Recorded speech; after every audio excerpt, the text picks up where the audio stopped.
Settle down, settle down. It's going to be a long and interesting class. Long. I'm going to tell you right now. Letting you know ahead of time. All right, get some water, get some coffee, something. It's going to be long. Yeah, it's going to be a hour something now. I'm sorry. He ain't here. I got a substitute. I'm not going to be long-winded, though. I'm going to stay in the scriptures. All right, so y'all just bear with me. This is for you Northern Kingdom brothers and sisters out there. This is for y'all. I'm tired of doing y'all favors, man. Y'all better step it up, man. I'm getting tired of this, man. God keep coming to y'all defense. I go to that gate, it better be Judah gate. If I go to Ephraim, I ain't going to be surprised. I ain't going to be surprised. I'm like, oh, okay, I figured that. Simeon, all right, Simeon, all right. Don't think the heathen gate, slave gate. All praise to the Most High and His Son. I have had the pleasure, along with these brothers here, to have been in this truth and applied it for above 10 years, above a decade, longer than a decade. So I'm still surprised at that. And so on that note, I've been witness to a lot of things. Time gives you experience. And what I've learned is that a lot of Israelites who know they're Israel have yet to repent. They're still in that coon mind. Be very mindful. And those of you who are online, don't take offense to this. But like I said before, over the years, I've seen this as a constant pattern of Israelites who spell their name the letter Y. They're Israelites. Be very mindful of them. Because a lot of them are straight demons. A lot of them. I keep seeing it all over social media. A lot of these Israelites. Yisrael, rather than the I, it's a Y. Ooh. Anyway, Yah, Busta Rhymes prophets. Yah, put your hands on my eyes to see. Anyway, a lot of them have a issue with Northern Kingdom. A lot of them. And I keep addressing it every other month. And they just keep on trying to push this doctrine of Hispanics and Native Americans are not Israelites. Hispanics and Native Americans are Asians or Mongoloids or Mamzers or Gooks or this nonsense, man. And it all comes from Edom. The doctrine comes from Edom. And I have to bring it out in more detail once again. People think that all Israel has to look like Sidney Poitier, has to resemble Shaft, has to resemble Wesley Snipes. If you don't look like them, if you don't pass the Kuhn paper bag test, the Kuhn casting system, I call it, the Kuhn cast, where if you don't match a certain shade in their mind, you ain't Israel. Meanwhile, these waffle-skinned, marshmallow-faced Negroes are saying that all Israel should be dark-skinned, and they themselves ain't even dark-skinned. That's right. It's insane. So for the marshmallow, waffle-skinned brothers out there and sisters out there who are pushing this doctrine, shame on you. The hypocrisy is evident. Today's topic is called Israel, Speckled and Unturned. That's today's topic. Israel, Speckled and Unturned. Because these are the scriptures that are being attacked. Well, primarily the one that's not, the cake not turned part is being addressed. So I'm going to address that also. We're going to open up with Genesis 38, because I ain't wasting no more time. Genesis 38, verse 1. We're going to start there. Yeah, but that means they don't believe that we've been scattered throughout the four corners of the earth. No, you don't. That alone you don't even have to bring the Hosea. You know what I mean? I mean, they don't believe Israel being scattered. Right. They say that the Native Americans are not brought over here, were not scattered in slave ships. The Native Americans and Hispanics are not in slave ships. But the Northern Kingdom is in Africa still. So if the Native Americans are not Israelites because they weren't in slave ships, then the Israelites over there in Africa who are still there, they didn't go in slave ships. So how are they Israel? Yeah, I know. They still over there. They didn't go on the ships. So how are they Israel? Doesn't the same thing apply to them too? Not fitting the curse of the ships? Woo! Genesis 38, verse 1. Ric Flair moments. Genesis 38, verse 1. The book of Genesis, chapter 38, verse 1. And it came to pass at that time that Judah went down from his brethren and turned into a certain Abdullamite whose name was Herah. And Judah saw there was a daughter of a certain Canaanite. Of a certain what? Of a certain Canaanite. This is the forefather Judah. He saw a certain Canaanite woman, Hamite, go ahead. Whose name was Shuha. As he took her and went in unto her. And lay with her, go ahead. And she conceived and bare a son. And he called his name Go ahead. And she conceived again and bare a son. and she called his name Onan. Both of these guys were evil as hell. Next verse. And she yet again conceived and bare a son, and called his name Shelah. Uh-huh. And he was at Chezib when she bare him. So this Canaanite woman bore children for Judah. These and Onan died, but Shelah went on to have children, and they were part of the tribe of Judah, because you are what your father is. And I do classes, I don't do them for no reason. I did a class way back called Race in the Bible, where I went into detail as to the nationality coming from the father. Comes out of the father. Does not deal with both lineage. Does not deal with the mother and father. The lineage comes from the father. Judah had a Canaanite woman, had 3 sons. Out of those 3, 2 died, 1 survived, and that one that had children became part of the lineage of Judah. When you read in Chronicles, the Israelites. All right, that's Judah. That's Shelah's children. Now let's get 39 verse 1. Next chapter. Genesis chapter 39 and verse 1. And Joseph was brought down to Egypt, and Potiphar, an officer of Pharaoh, captain of the guard, an Egyptian, bought him in of the hands of the Ishmaelites, which he had brought him down thither. Because Joseph's brother sold him into slavery. Go ahead. And the Lord was with Joseph, and he was a prosperous man. Uh-huh. And he was in the house of his master, the Egyptian. And his master saw that the Lord was with him, and that the Lord made all that he had did to prosper in his hand. Uh-huh. And Joseph found grace in his sight, and he served him, and he made him overseer of his house, and all that he had put into his hand. And it came to pass from the time that he had made him overseer in his house, and over all that he had, that the Lord blessed the Egyptian's house for Joseph's sake. Uh-huh. And the blessing of the Lord was upon all that he had in the house and in the field. Now, Joseph's history is found on the walls of Egypt. It's common. It's found on the walls of Egypt. Joseph is written still there. He's still on the walls. It didn't desecrate that, because they forgot about Joseph and his works. Go ahead. Verse 6. And he left all that he had in Joseph's hand, and he knew not aught he had, save the bread which he did eat. And Joseph was a goodly person and well favored. Goodly person means he was a handsome brother. Goodly means he was handsome, good-looking man. Go ahead. And a good person. Go ahead. And it came to pass after these things that his master's wife cast her eyes upon That's Joseph. why I mentioned how good he looked first. It mentions that his master's wife's like, damn, he look good. Looking at lusting after Joseph. Go ahead. And it came to pass after these things that his master's wife cast her eyes upon Joseph. And she said, lie with me. So she said, I want to lay with you. Go ahead. But he refused. Nah, I can't lay with you. Go ahead.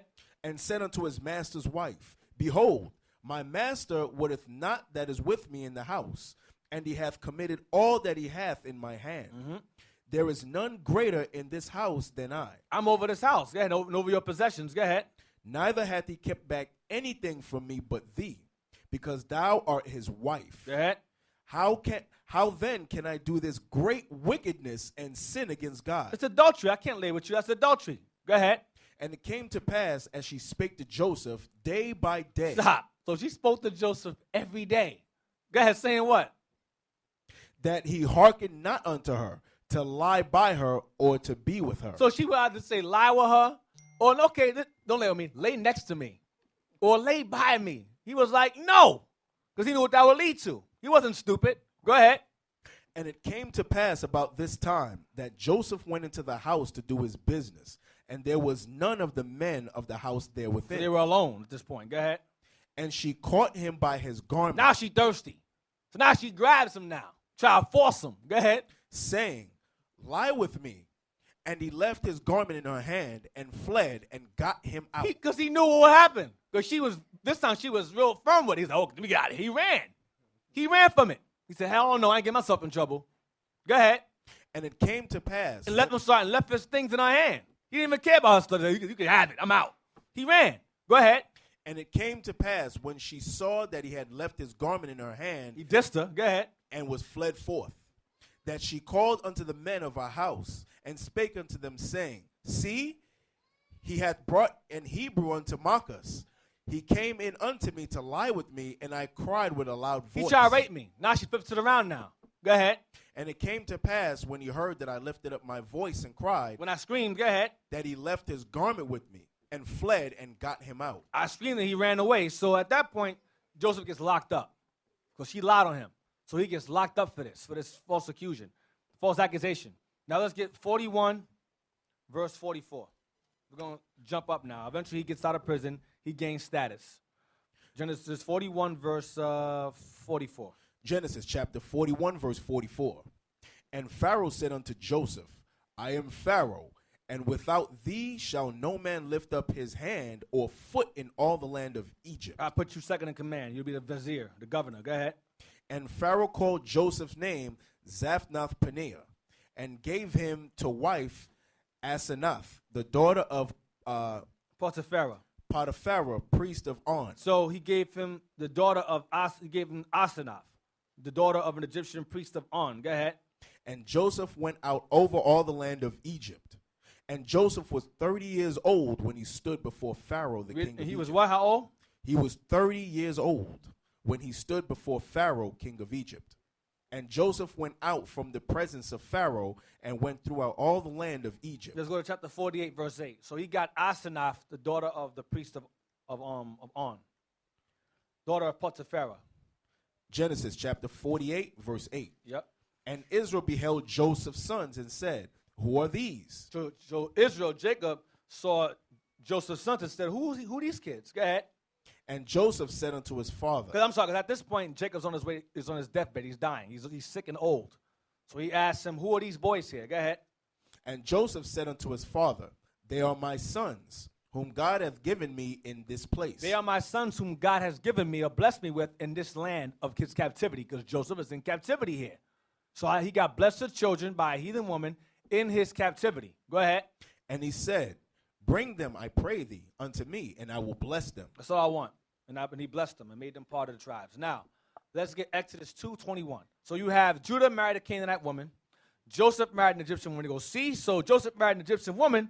All Ephraim should look like that. They should be all dark-skinned like the Egyptians, like Joseph was. It should not be white, light, and pale. That's wrong. That's off. Those are mamzers. Those are heathens. Whatever. Exodus 2:21. Exodus chapter 2 and verse 21. And Moses was content to dwell with the man. Right, because at this point, Moses had fled from Egypt after he killed the Egyptian who was beating on his brother. He fled to the land of Midian. He fled to Midian, where he encountered a man named Jethro. Read again. And Moses was content to dwell with the man. And he gave Moses Zipporah, his daughter. And he gave Moses Zipporah, his daughter. Zipporah, his daughter. Let's get verse 22. Verse 22. Uh-huh. And she bare him a son, and he called his name Gershom. Mm-hmm. For he said, I have been a stranger in a strange land. Just like Joseph was, a stranger in a strange land, and bore children there.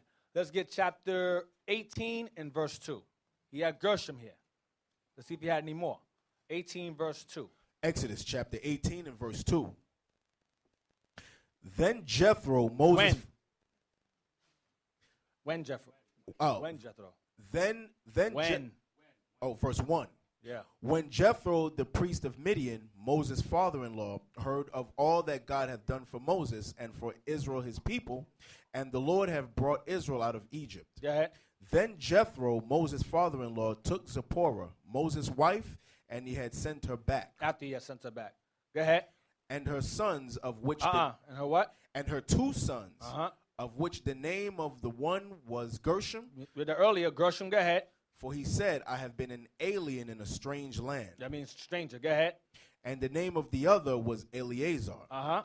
For the God of my father said he was mine help. Helper of God. So Gershom. So you had Gershom and Eleazar in a strange land, the same way Joseph had Ephraim and Manasseh in a strange land.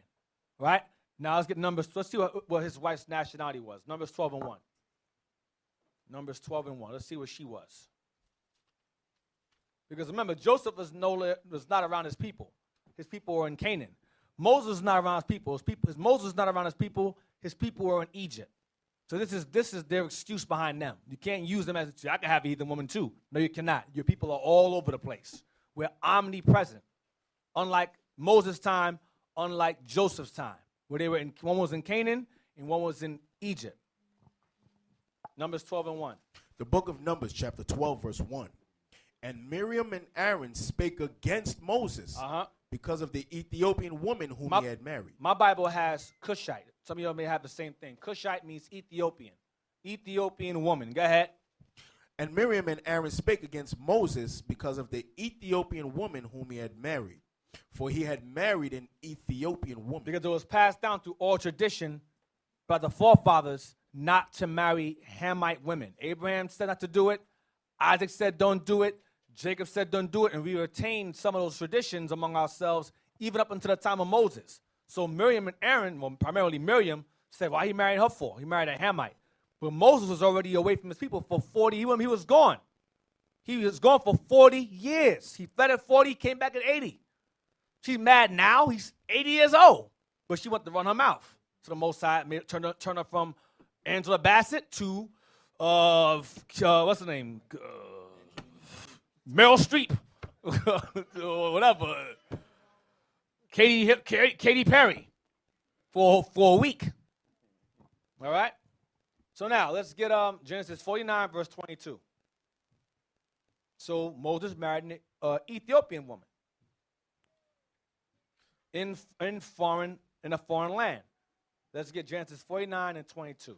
The book of Genesis, chapter 49 and verse 22. Now, this prophecy was regarding Ephraim, Joseph's sons. But remember, Ephraim became the head over the 9 tribes, and they split into 2. We'll get into that later.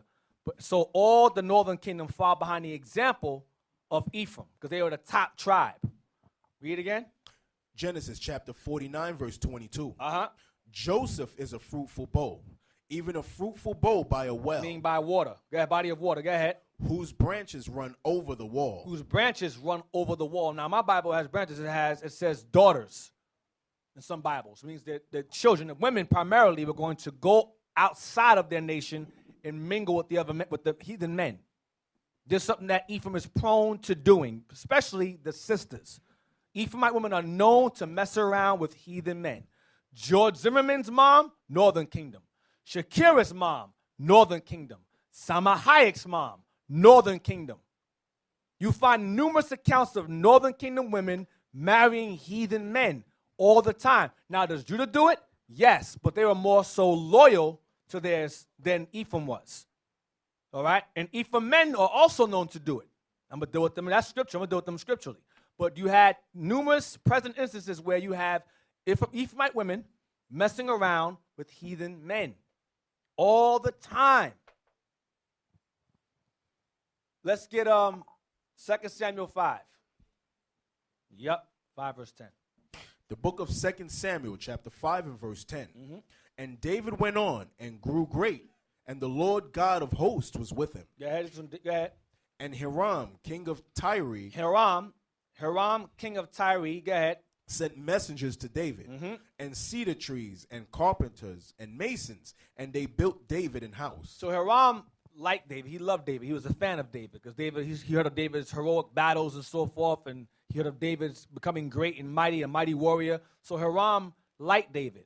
Now, Hiram was the king of Tyre. The Tyre are the Canaanites, so Sidonians. Tyre is a city of the Sidonians. Sidonians are Canaanites. So he's the king of the Canaanites, or Tyrians, or Tyrus. You understand?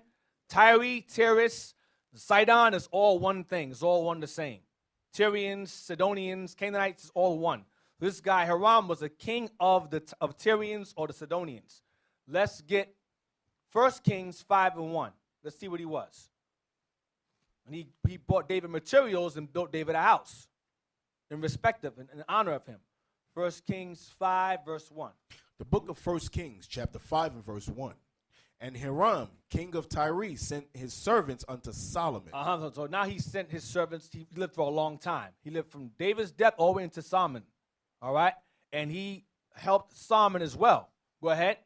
For he had heard that they anointed him king in the room of his father. Watch this. For Hiram was ever a lover of David. He loved David. Go ahead.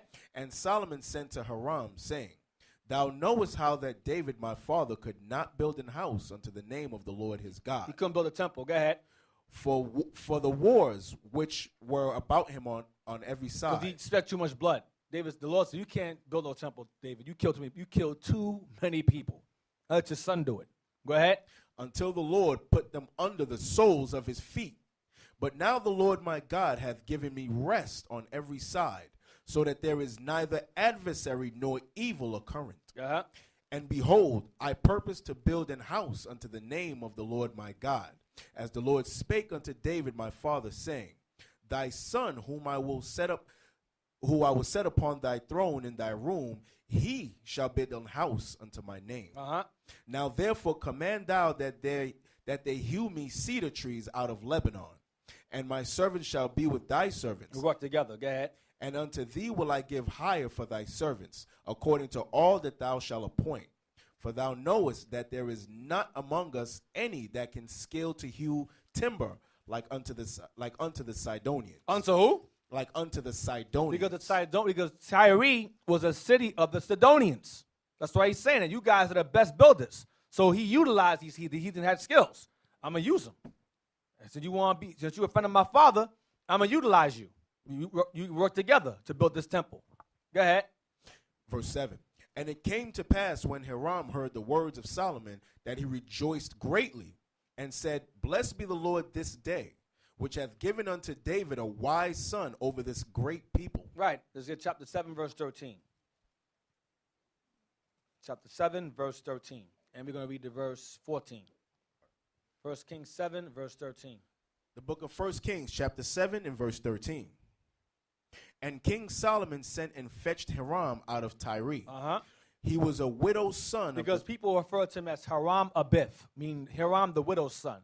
A lot of so-called Illuminati or Masons worship him because he was a master builder. They call him Hiram Abith, or Hiram the son of a widow's son. Okay, he's like a high deified figure in Masonry or whatever. Tubal-Cain and this guy. Tubal-Cain and Hiram are highly renowned among Masons, so whatever. Go ahead. And King Solomon sent and fetched Hiram out of Tyre. He was a widow's son of the tribe of Naphtali. What was he? He was a widow's son of the tribe of Naphtali. And his father was a man of Tyre. A Canaanite. A worker in brass. And he was filled with wisdom and understanding, and cunning to work all works in brass. And he came to King Solomon and wrought all his works. So his mother was Northern Kingdom. So I'm showing you that Ephraim had a habit of mingling with the nations they were not supposed to mingle with, especially the sisters.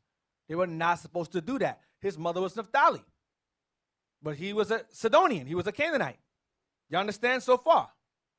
All right. Let's go to 1 Kings 11. Now, I'm not leaving Judah out. We just as bad. 1 Kings 11, but Ephraim more so into that. 1 Kings 11 and verse 1. The book of 1 Kings, chapter 11, verse 1.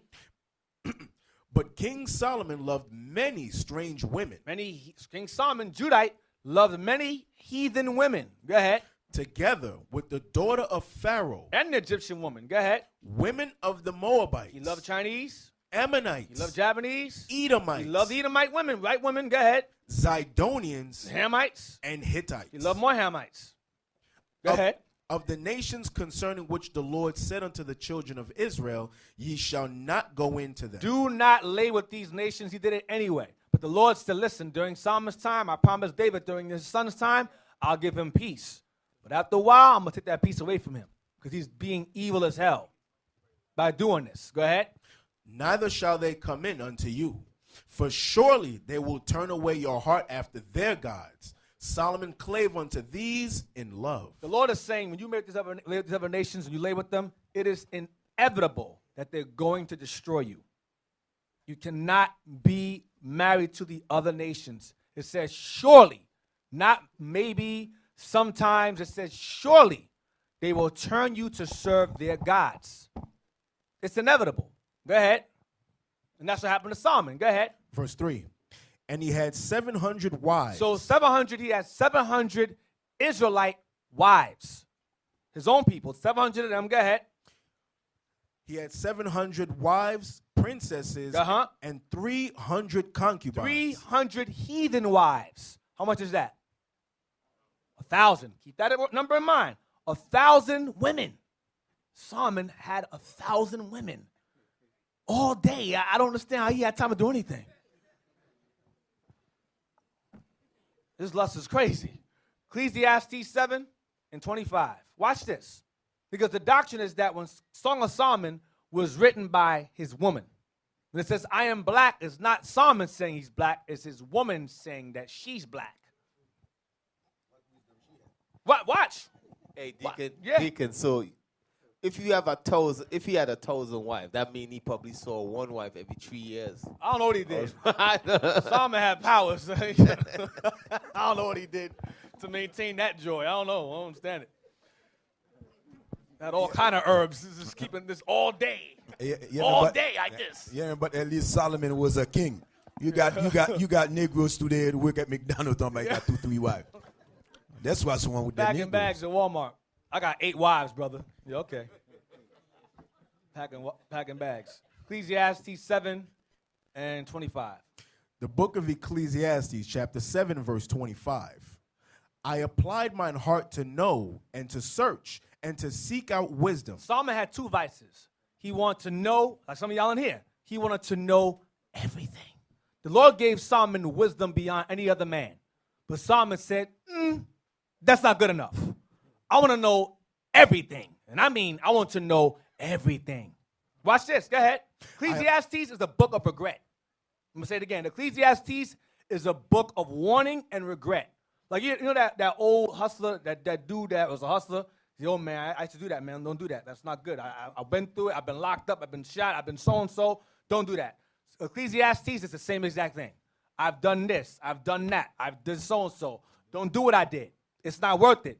Vanity is vanity. You read Ecclesiastes, he says vanity is vanity. Vanity is vanity because he did everything that he was and was not supposed to do because he was wealthy, powerful, rich, wise, and he had idle time.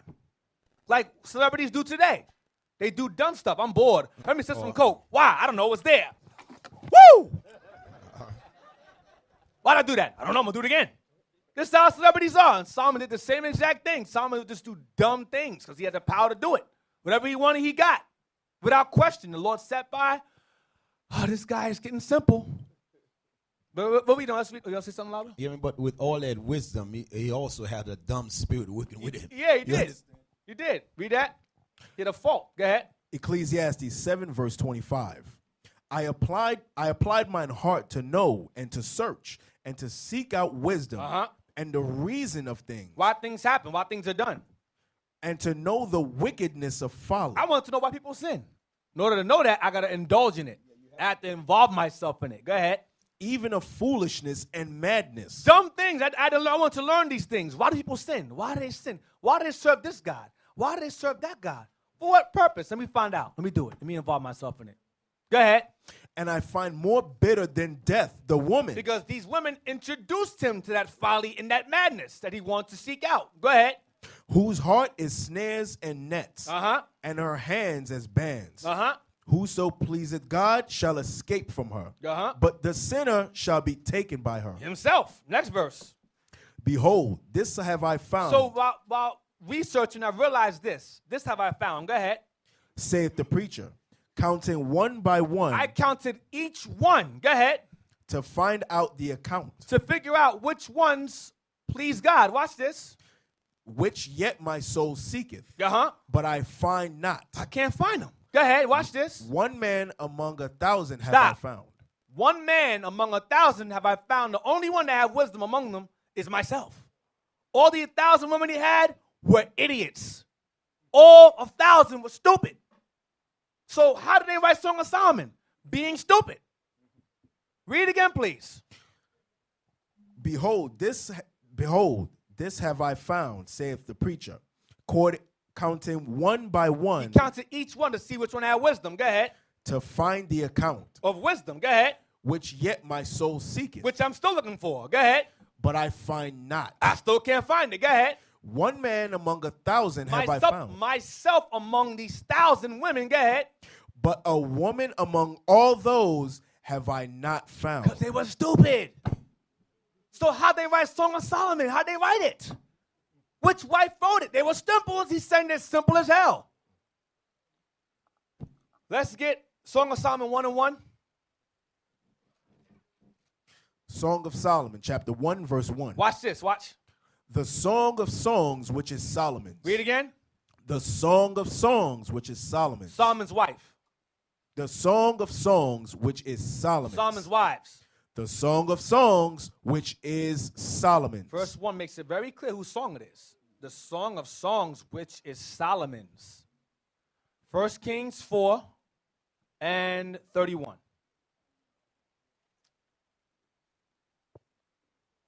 Let's see who wrote the songs. Was it his dumb women? Not any offense to women in here, but Solomon's vice was wisdom and women. He didn't care if they were smart or dumb. He didn't care. And when you marry heathen nations, you gain relations with the other nations. Because back then, kings would seal alliances by marrying their daughters to each other or marrying sons to each other. That's what they would do. Marry sons with their daughters and vice versa to seal alliances. He had an alliance with Pharaoh, so he took Pharaoh's daughter. You understand? This is what they would do back then. 1 Kings 4. The book of 1 Kings, chapter 4 and verse 31.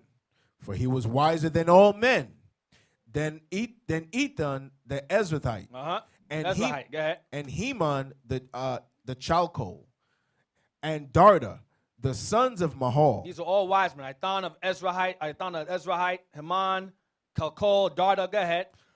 Sons of Mahal, and his fame was in all nations round about. Because heathens would come to speak to him, because he was so wise. Heathens would come from far and wide. The Queen of Sheba came. All heathens would come from far and wide to hear his wisdom. Go ahead and bring it back to their own. Go ahead. And he spake 3,000 proverbs. Now we have 31 of those. 31. He spoke 3. How many he spoke? And he spake 3,000 proverbs. He spoke 3,000 proverbs. Go ahead. And his songs were 1,005. And his songs were 1,005. His songs were 8,000. Not his wives' songs. His own songs were 1,005. Let's get Ecclesiasticus 47.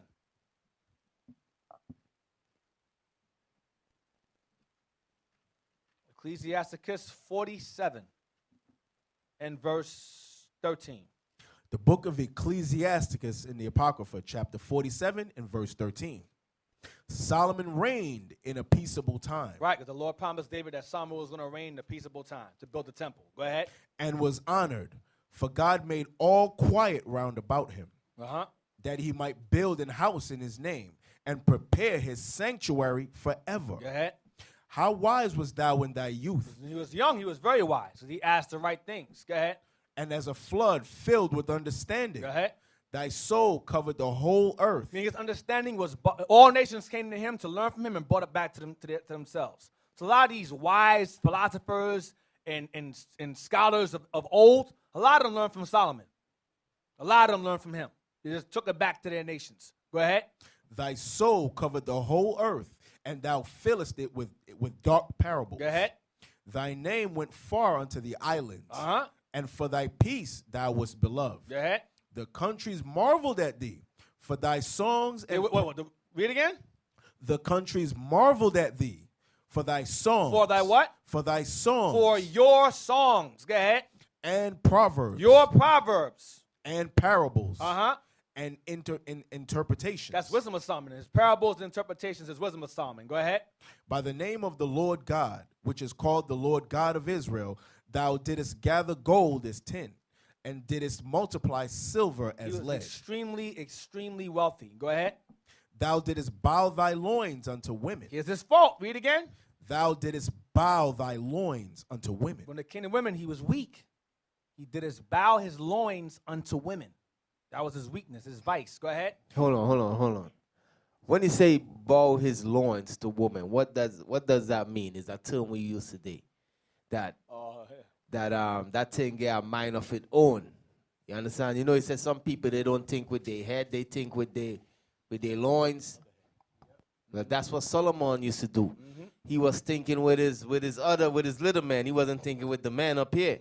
Yeah, that's what it's saying there. You understand? Read that again. Thou didst bow thy loins unto women. He made the little man down there control him. You know, that's how Solomon was. Same way how some of you brothers is. You all don't let this control you. The little man down there control you, control your actions. Go ahead. And by thy body thou wast brought into subjection. Under your woman. That's what happened. And he's shaking. Go ahead, read next verse. Thou didst stain thine honor. See the end result of it? Go ahead. Thou didst stain thine honor and pollute thy seed. Because he was a king. He went into paganism. All Israel started going off and followed behind him. He started putting heavy burdens on the people. Go ahead. So that thou broughtest wrath upon thy children, and was grieved for thy folly. And he was. Now, that's all I want. Let's get 1 Kings 14:21. Hold on, Deacon Nathan. Can you read that again? Okay. Hold on. Verse 20. Sirach chapter 47, verse 20. Thou didst stain thine honor and pollute thy seed, so that thou broughtest wrath upon thy children, and was grieved for thy folly. Because Solomon failed to understand that wisdom was given to them was to feed his people. Yep. You understand that he was so selfish. That's why he married the other people. That now, because of his failure, that Israel was divided into two. Yep. You understand? That's why you guys don't understand. I mean, wisdom is given to you for you to feed your people. Not for yourself, but Solomon get it messed up. When he was just thinking, like Deacon Malachi said, he was just thinking about his rod instead of thinking about these people. You understand? That's why the kingdom was divided into. The brother was a selfish. With all this wisdom he had, he was a selfish man. He didn't care about these people. Mm-hmm. He got old and simple. It says he got old and simple. When he was young, he had his wits about him. He got old, he got simple. Found behind the penis. The book of 1 Kings, chapter 14 verse 21. And Rehoboam, the son of Solomon, reigned in Judah. Rehoboam was 41 years old when he began to reign. And he was simple as hell, Rehoboam. They called him the folly of Israel. When you read Sirach 47 further down, he's the folly of Israel. Go ahead. And he reigned 17 years in Jerusalem, the city which the Lord did choose out of all the tribes of Israel to put his name there. Watch this. And his mother's name was Naaman. Go ahead. And Amoritis. And what? And Ammonitis. And Ammonitis. So his mother was an Ammonitis. But he was still the tribe of Judah. But his mom was a heathen. Proving again your lineage comes from your father. Once again. I can't stress it enough. Jeremiah 50 now, verse 17. Now we're going to jump ahead now because, like Laba mentioned earlier, his foolishness, not losing the kingdom, but he died, left behind a foolish son, caused the kingdom to split. Jeremiah 50, verse 17. The book of Jeremiah, chapter 50, verse 17. Israel is a scattered sheep. Israel's what? Israel is a scattered sheep. Uh-huh. The lions have driven him away. Mm-hmm. First, the king of Assyria hath devoured him. Northern kingdom. The first, the 9, go ahead. And last, this Nebuchadnezzar, king of Babylon, hath broken his bones. He conquered Judah. Go ahead. Therefore, thus saith the Lord of hosts, the God of Israel, behold, I will punish the king of Babylon and his land, as I have punished the king of Assyria. They did us real bad. When he was in Babylon and Assyria, it was bad. I'm going to show y'all that the treatment of our people was very vicious among these people in Babylon. We always talk about Esau, and Arabs also, but Assyria was the worst. Worst. 2 Kings 17:5. The book of 2 Kings, chapter 17 and verse 5. Then the king of Assyria came up throughout all the land, and went up to Samaria and besieged it 3 years. In the 9th year of Hoshea, the king of Assyria took Samaria and carried Israel away unto Assyria, and placed them in Halah and in Habor, by the river of Gozan, and in the cities of the Medes. Read 5 and 6 again, please. Then the king of Assyria came up throughout all the land. This king will be Shalmaneser the fifth. Now, prior to Shalmaneser, when the Assyrians took Israel or Northern Kingdom over, they didn't do it all at once. They would come in swoops. They would take some here, come back, take some, come back, take some. So Tiglath-Pileser, Shalmaneser's father or grandfather, he took the first wave. Then Shalmaneser the fifth came, and that was it. It was a wrap. He took the majority wave. Shalmaneser the fifth. When you read verse 3, that's who it was. Shalmaneser, king of Assyria, the fifth. Read verse 5 again. Then the king of Assyria came up throughout all the land, and went up to Samaria and besieged it 3 years. Now he took Judah also, because remember you had Judah and Ephraim living in land together. Sure, they didn't go, oh, which one are you? They took all of them. So you had Judah amongst them also, not Judah, but the southern kingdom also, remnants of them taken as well, up to Assyria. Go ahead. Went up to Samaria and besieged it 3 years. Uh-huh. In the 9th year of Hoshea, the king of Assyria, took Samaria. Samaria was the capital of the northern kingdom. This is the northern kingdom's capital. When the 12 tribes split into 2 kingdoms, they split into 2. Judah was over 1 kingdom, the southern, the bottom. Ephraim was the northern kingdom up top. Judea was our capital. Jerusalem's our capital. Samaria was Ephraim's capital. You understand? Samaria is Ephraim's capital, the 9. Judea or Jerusalem is Judah's capital. Go ahead. In the 9th year of Hoshea, the king of Assyria took Samaria and carried Israel away into Assyria. Into what is now known as modern-day Kurdistan. Go ahead. And placed them in Halah. Place this in where? In Halah. Halah. Go ahead. Keep this word in mind. Halah. And in Habor. Habor. Go ahead. By the river of Gozan. Keep that in mind. Go ahead. And in the cities of the Medes. Cities of who? Of the Medes. What now? Don't call out. What group of people, which son of Noah do the Medes come from? Raise your hand. Who knows? Which son of Noah do the Medes come out of? Which son? Right here. No. Oh, at the end. Brother, stand up. Shalom. Shalom. Japhet. Thank you. Medes in Genesis 10 is Magi. Madai. So they put Ephraim into the cities of the Medes, which would be upper Iran. Northern Iran. You understand? That's where the Medes dwell. They resided in there. They mingled with Elam. That's why the Medo-Persian Empire. That's Iran. You had Medes up top, and you had Elam right there in the middle. And they were intermingled. Medo-Persian Empire. You understand? And that's where Ephraim was placed. Let's go to 2 Chronicles 30, verse 1. 2 Chronicles 30, verse 1. Keep that in mind. Halah, Habor, the river of Gozan, city of the Medes. Keep that in mind. We're going to revisit that later on. The book of 2 Chronicles, chapter 30 and verse 1.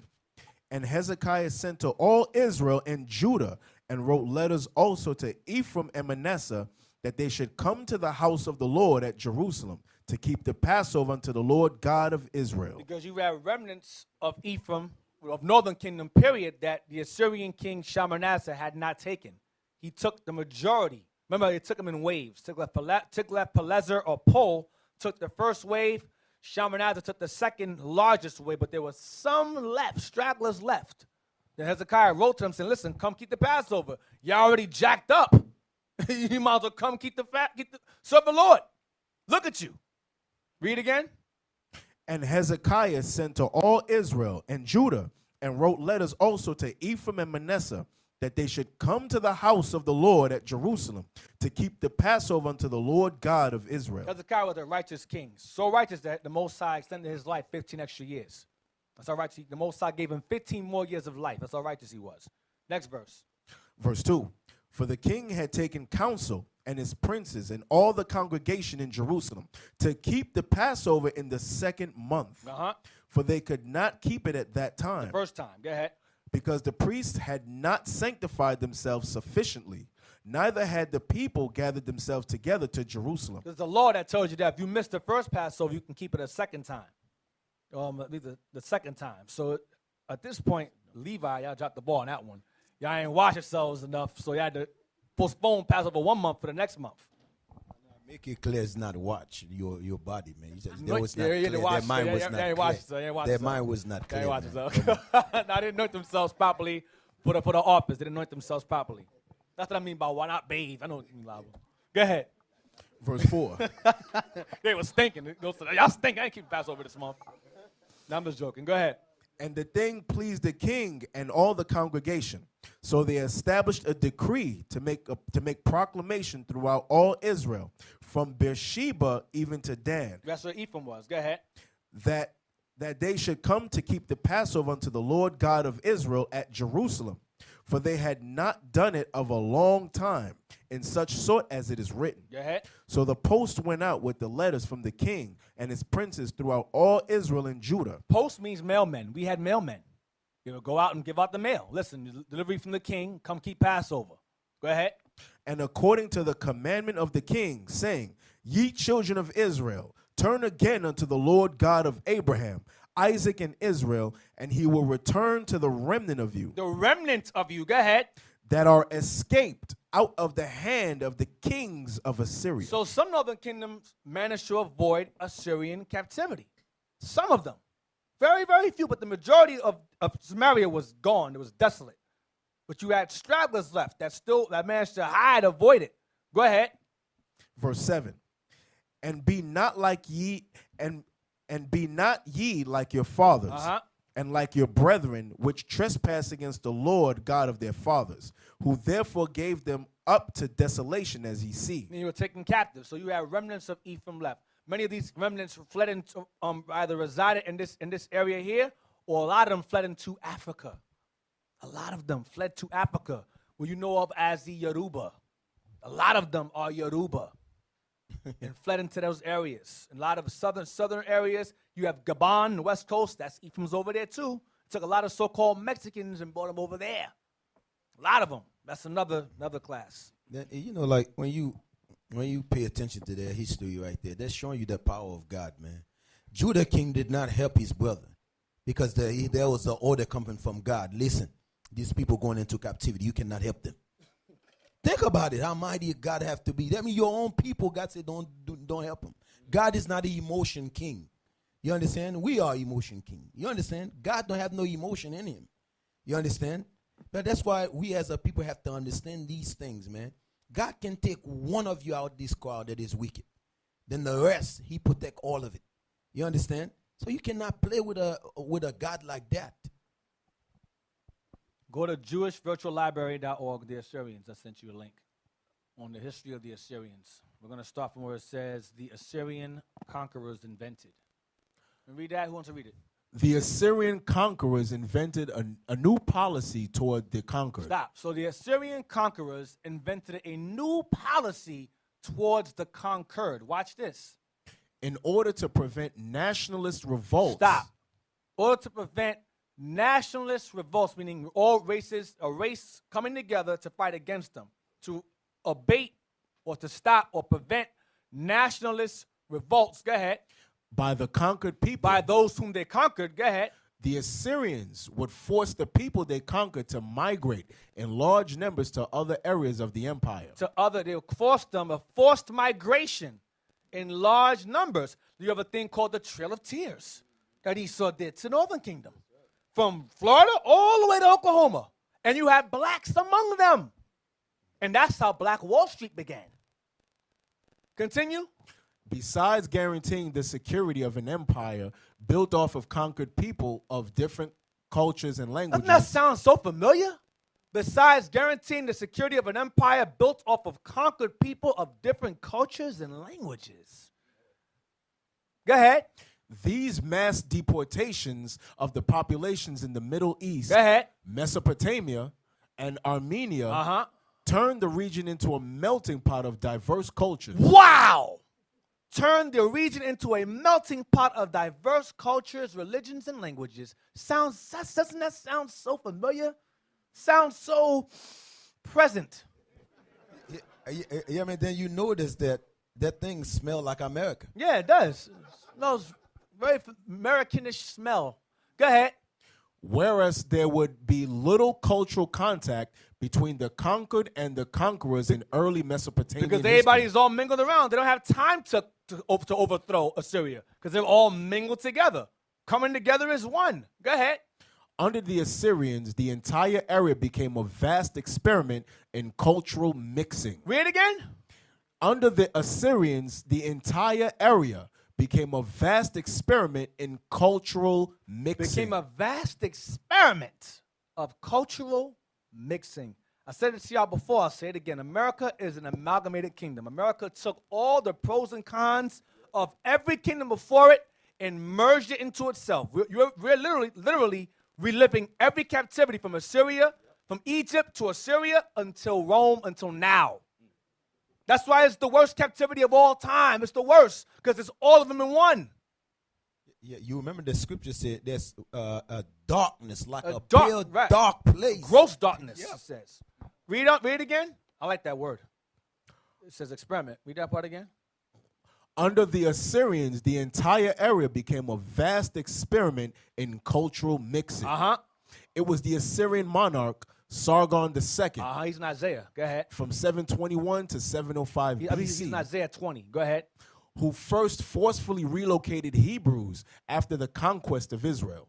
The northern kingdom of the Hebrews, although this was comparatively mild deportation and perfectly in line with the Assyrian practice. He took some also. After Tiglath-Pileser took some, after Shalmaneser took some, he went and took some also, but not as many as those two did. Go ahead. It marks the historical beginning of the Jewish diaspora. It marks the historical beginning of our scattering. Ephraim was scattered first. Go ahead. This chapter in the Jewish diaspora, however, never has been really written. For the Hebrews deported from Israel seem to have blended in with Assyrian society. What did they do? What Northern Kingdom do? Blended in with Assyrian society. They began to blend in with all the Assyrian society. What society? You had different nations among them. They mixed around with the Medes. They mixed around with the Mesopotamians, with the Armenians. They all died. Remember, Ephraim mingled themselves all the time, especially women, the men also. Go ahead. Hold on. You know, like, that's why you have America today when our people so destroyed, they say, my country. Yep. What you think Ephraim was saying over there? Yep. My country. My country. Same thing we said today. Yep. Go ahead. By the time Nebuchadnezzar II conquers Judah in 587 BC, Jeremiah 50, verse 17 and 18. Go ahead. You conquer us later. Go ahead. the southern kingdom of the Hebrews, the Israelites, deported by Sargon II, Northern kingdom, go ahead. have disappeared nameless and faceless into the sands of northern Mesopotamia. They became unknown, lost. No one knows who they are anymore. We know who they are now, don't we? They're on this side of the world. Now, that's all I wanted. Oh, that's why when you all read the book of Jonah, right? A lot of people confused. They say, especially Christians, they say that Jonah went to the people in Nineveh and told them to repent. All right? So, but when you examine what what we just read right there, you understand that the people in Nineveh was who? It was Israel. That's who the people in Nineveh was. There was no heathen. It was Israel that was intermingled amongst the people there. That's who Jonah, the Most High God, sent Jonah to tell to repent. That's the people that was fasting and was repenting for their sins. It wasn't the heathens. All right, so you brothers, you all learned something heavy today. 20 and 1, right? I was right. Where's he at? Hey, There you go. Tartan, his general, and Sargon, the king of Assyria, sent him. Right. Tartan was a general. Sargon is in Isaiah 20, verse 1. I said it earlier. I was right. Isaiah 20. Is it something? All right, let's go to, and I make reference to, you had men like, as I was saying earlier, how Ephraim mixed themselves. You had Zimri, who Phineas stabbed. He took the Midianite woman. The plague took place during Moses' time. You had Zimri, the prince of Simeonites. Phineas stabbed through him and her. You had Samson, the Danite. That was his fault also, him. Let's get real quick. Leviticus 24. I left this out. Leviticus 24, verse 10. I forgot this. The book of Leviticus, chapter 24 and verse 10. And the son of an Israelitish woman whose father was an Egyptian. Whose father was a what? Was an Egyptian. Telling you. Go ahead. Went out among the children of Israel. And this son of the Israelitish woman and the man of Israel strove together in the camp. So you had a heathen child and an Israelite child fighting in the camp. Because remember, when Israel came out of Egypt, you had Israel come out from different lifestyles. Some had heathen children, some didn't. And so we had him among us. And he started to fight with the children because he wasn't us. They're not our people. Go ahead. Verse 11. And the Israelitish woman's son blasphemed the name of the Lord and cursed. And they brought him unto Moses. And his mother's name was Shelomith. the daughter of Dibri of the tribe of Dan. So she was a Danite, just like Samson was. Go ahead.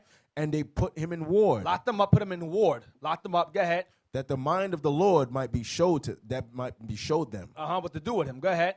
And the Lord spake unto Moses, saying, Bring forth him that hath cursed without the camp, and let all that heard him lay their hands upon his head, and let all the congregation stone him. Kill him.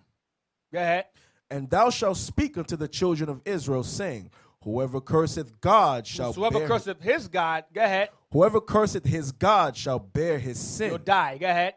And he that blasphemeth the name of the Lord, he shall surely be put to death.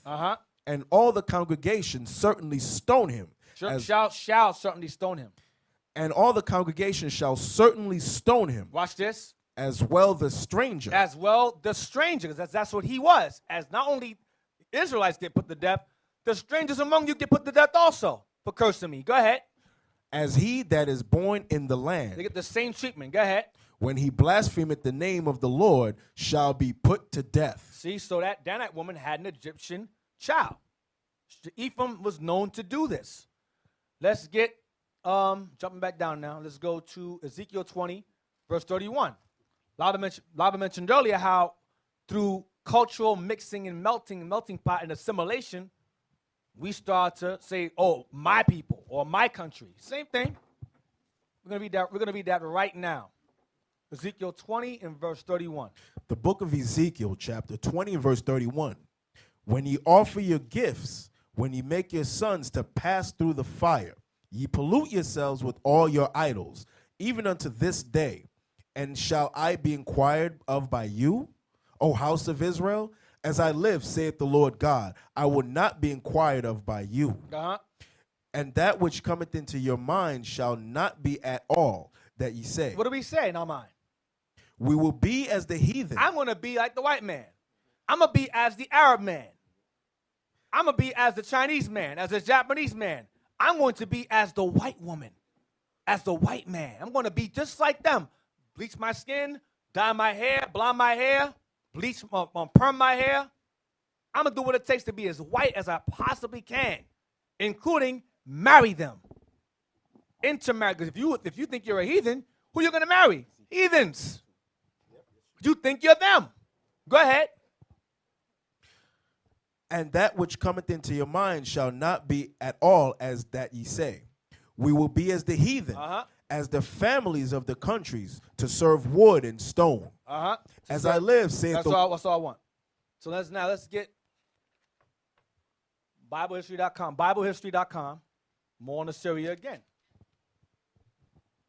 The next link I sent you, BibleHistory.com. Should be Archaeology of Ancient Assyria. We're going to start where it says Ancient Assyrian.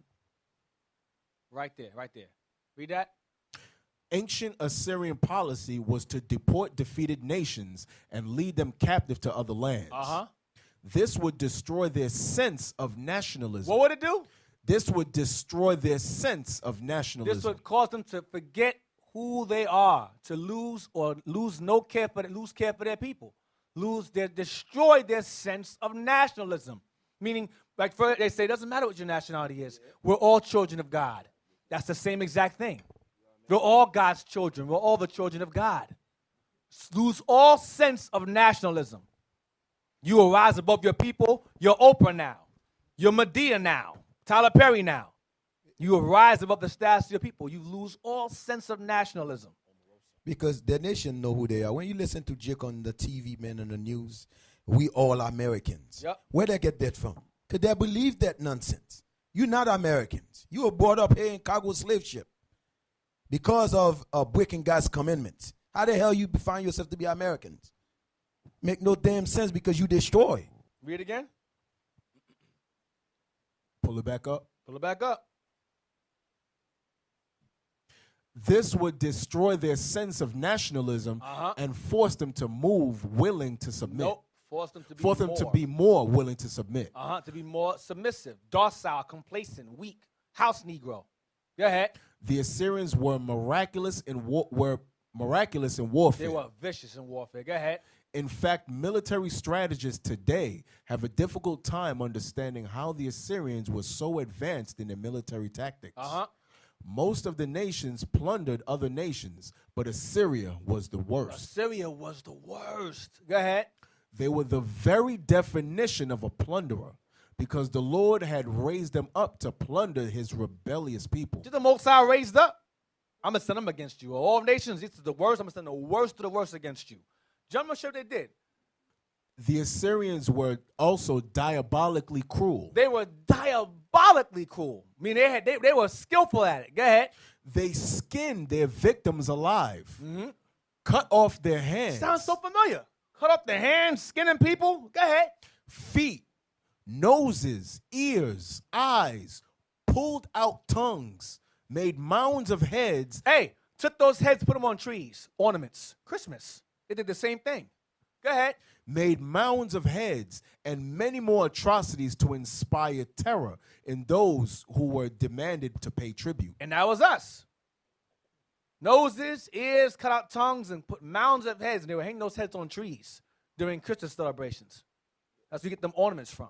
Because America did the same thing to the Yes. native for Yeah. their gold, and Yep. then when they come on this side, they The did same the thing same to the side of the world. It's the same. It's a shadow of Babylon. It's the same exact thing. Time repeats itself. Nothing new under the sun. Let's get Ezra 9. No, I want Hosea 9, verse 12. It mentioned a cultural mixing, melting pot. Hosea 9, verse 12. As I mentioned, women were always known to run over the wall. They did it on this side of the world. They did it over there also. What did the Most High do to those babies? The book of Hosea, chapter 9 and verse 12. Though they bring up their children, yet will I bereave them, that there shall not be a man left. Yea, woe also to them when I depart from them. Read it. I'm sorry. Read it again. Verse 12. Yeah. Though they bring up their children, yet will I bereave them, Though they bring up their children, yet will I cause them sorrow, bereave them. Go ahead. that there shall not be a man There left. shall not be a man left, meaning men-child, males left. Go ahead. Yea, woe also to them when I depart from them. Go ahead. Ephraim, as I saw Tyrus, is planted in a pleasant place. To be on this side. He's talking about prophetically this side, in a pleasant place, planted. Go ahead. But Ephraim shall bring forth his children to the murderer. Ephraim shall bring forth our children to the murderer. Go ahead. We are lay with the heathen. Go ahead. Give them, O Lord, what wilt thou give? Give them a miscarrying womb and dry breasts. Make it so those children will not survive. Kill the children. Because what happens is when the Spaniards would lay with the native women, they didn't treat them right. A lot of them, they go, okay, you pregnant? Good, go in the field. I don't care. And they would go in the field and work hard and drop dead pregnant. They didn't care. So a lot of those children died. Remnants of those children were referred to as mestizos or mestizas. And primarily it was mestizas that survived. Because he said a man survived. So any males that did survive were raised up and became taskmasters or slave masters over the full-bloods. And the mestizas, the slave native women, the girls who had Spaniard fathers, were made slaves. And guess what they married? Other native men. And brought forth them light-skinned, pale-faced Ephraimites you see today. That's what you see. That's what took place. But a lot of the doctrine is that the so-called white man is so powerful sexually, he can dilute an entire race of people. That's that white supremacy doctrine. He had so much, he screwed so many women throughout the Americas, all of them are white. Really? Okay, we'll deal with that later on. Ezra, jump to verse 16. Verse 16. Ephraim is smitten. Uh-huh. Their root is dried up. Uh-huh. They shall bear no fruit. Do not bear many children. Go ahead, like they used to. Go ahead. Yea, though they bring forth, Children to the murderer, to their oppressor. Go ahead. yet will I slay even the beloved fruit of their womb. I will kill their kids. Oftentimes, they would take the babies and smash them against the stones. Not just our kids, even bastard ones, the heathen ones. Say, oh, that's your Spaniard baby? That's Rodrigo's baby? Oh, that's cute. Smash. They didn't care. It was indiscriminate death over there on this side of the world. But somehow, some way, the white man and his powerful He-Man penis just soared through the Americas and just mingled everybody up. White Jesus. Hey, if that's the case, a lot of them high yellow brothers, you know, Yeah. high yellow brothers, Heathens too. they gotta check their genealogy. That's it. You light skin. You might have a problem. You might have a problem, brother. I might pass by almost like African. Because was the same thing with the slaves on them in the Caribbean islands and in here in the Americas. Because when we read the scripture, what it says, thou shalt betroth a wife and another man shall lay with her. Mm-hmm. You understand? So remember, there was such thing as bed wench. There was such thing as you sisters didn't have no choice. The slave, concubines, bed wenches, harems. That was one of the ways sisters was let go free. There was a bed wench and on the slave master dying bed. If he said let her go, that's the only time he was granted. Leave her his property and stuff. Yeah. Right. But yours was property. You know, you couldn't go and complain to the law and say my master raped me. You understand? So what you think happened with them kids that came forth? It's the same thing that what happened that Deacon Aiton explained what happened to Northern Kingdom. Mm-hmm. You know, if it was a male, more time the most I get him a miscarrying womb. Mm-hmm. You know, because you got some Judite brothers that very high yellow. Mm-hmm. You know, and that don't say that they of another nation, no. Right. You know, so I'm going to prove that again, that you had jakes of all different hues to all different times. I'm going to show you. Let's get Ezra 9, verse 1.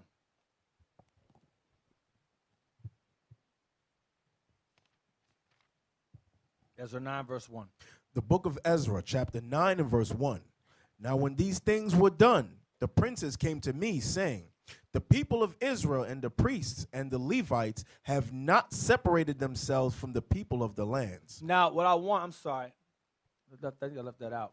Give me the map of Assyria. Do I want that map now? Let me see if I want it now. Hold on a second. Give me the map now. I know I'm gonna forget. I know me. I'll forget it. I'll just get out the way. I'll just go readdress it again if I need to. Give me the Bible Atlas picture of Assyrian right there. Blow that up if you can. All right. So you have this is Assyrian supremacy in the 7th century. This when Assyria was pretty much ruling over everything. They were dominating everything. All that purple is what they reigned over. All that purple is their land, their territory. You have right there, you have from the bottom, that's where Israel was. And you're going up, you see Ashdod, Megiddo, Phoenicia, Tyre, Sidon, Byblos, Arvad. Now go over, bring it closer now. Bring it closer. I'm gonna show you the cities where you place that. Yeah, that's good. Go over towards the left. Go up, right there. See, it says river goes on. That blue line is a river. Goes on. You have Kala. You have Habor right there under where it says Rezeph. You have Beth Eden, Tipsah, Rezeph, Turka. You have Habor right there. See it? It's kind of folded into the page. It says Habor right there. Habor River. And you have Tigris River, which goes into the Euphrates. They meet each other into the Euphrates. Go down to the end again. Leading into right. Go over. Right. See Assyria, Ashur? Right there. That's Assyria. I say go up some. Nineveh. See Nineveh right there. Nineveh. Then go over to your right. That way, yeah. See Ecbatana? Right? Media, see? So we want a place that's over there and a place that's in cities over there. Ecbatana is the city of the Media. That's where Tobit was. Tobit told his son to go there, to Ecbatana, where it'll be safe, because the Babylon is going to come against Assyria and destroy it. So he said, flee to Media, Ecbatana, where you'll be safe. So you have Elam right there, that's Persians. Persia right there, Susa is their capital, or Shushan the palace. Susa right there. And you have North Iran, that's Medes right there, Japheth. So we mingled among them over there and mingled among them over here. Y'all see that? And you have Babylonia on the bottom, Babylonia on the bottom right there. Ruled by them as well until you had Nabopolassar. Nebuchadnezzar's father took over. And then his son, he passed it on to his son. Y'all follow? All right. So now let's go to where we at? Ezra 9? Go to on next page. Go to 226. Yup. Blow that up now. So now after Assyria was overthrown, Babylon or Babylonian, the Babylonians or Cushites took over. Load up some more as you can. See right there, it's closer, it's more clearer. Gozan, Habor, see it? Euphrates River all meet together. And you have over there, you have Kala, Nineveh right there. The green represents Babylon. So where Assyria was conquered, they took what Assyria had. It went from purple to green. See that? So what Assyria had supremacy over, Babylon took over. We went from, all we did was live in the same building, got new landlords. That's all it is. There's new landlords. Same building, same hood, same ghetto, new landlords. So you have Assyrian and then Babylon took over. See that? This is all Babylonian rule right here. Assyria is under their rule. Babylonia is big now. Remember, in Babylonia, it was smaller. In Assyria, it's small letters. Now it's big here because it's a rule. That's the capital now. See, Separ, Katha, Tel Aviv, all that stuff, whatever. Ashur. That's what Israel. And Ephraim remained among them, scattered here. Now they took Judah over. They took Judah, remnants of Ephraim, and brought us there. That's where that arrow's point. That's going from Judah. See, it says Jerusalem right there. That's them taking us from Jerusalem over to Babylon. You see that? That's what the arrow's pointing to. It's pointing to, see, it's pointing to Judah, the red arrow, leading to Babylon. Then we ended up during Ezra's time and Zerubbabel's time and Nehemiah's time going back. Ezra 9. So the same practice of multiculturalism continued with Babylon. It didn't change. It didn't change. Ezra 9, verse 1. The book of Ezra, chapter 9 and verse 1. Now when these things were done, the princes came to me, saying, the people of Israel and the priests and the Levites have not separated themselves from the people of the lands, doing according to their abominations, even of the Canaanites, the Hittites, the Perizzites, the Jebusites, the Ammonites, the Moabites, the Egyptians, and the Amorites. So Israel was mingled, Judah mingled with the heathens. Why? Because Babylon. We came back with heathen wives. That was known. Remember that cultural mixing was going on. We were mingling ourselves. Go ahead. No, just what verse is that? 1? That was verse 2. Verse 2. For they have taken of their daughters for themselves. The men, go ahead. And for their sons, so that the holy seed had mingled themselves with the people of those lands. The holy seed have mingled themselves with the people of those lands. Because Assyria ruled those lands, and Babylon ruled over those lands. And we mingle with them during those times. Go ahead.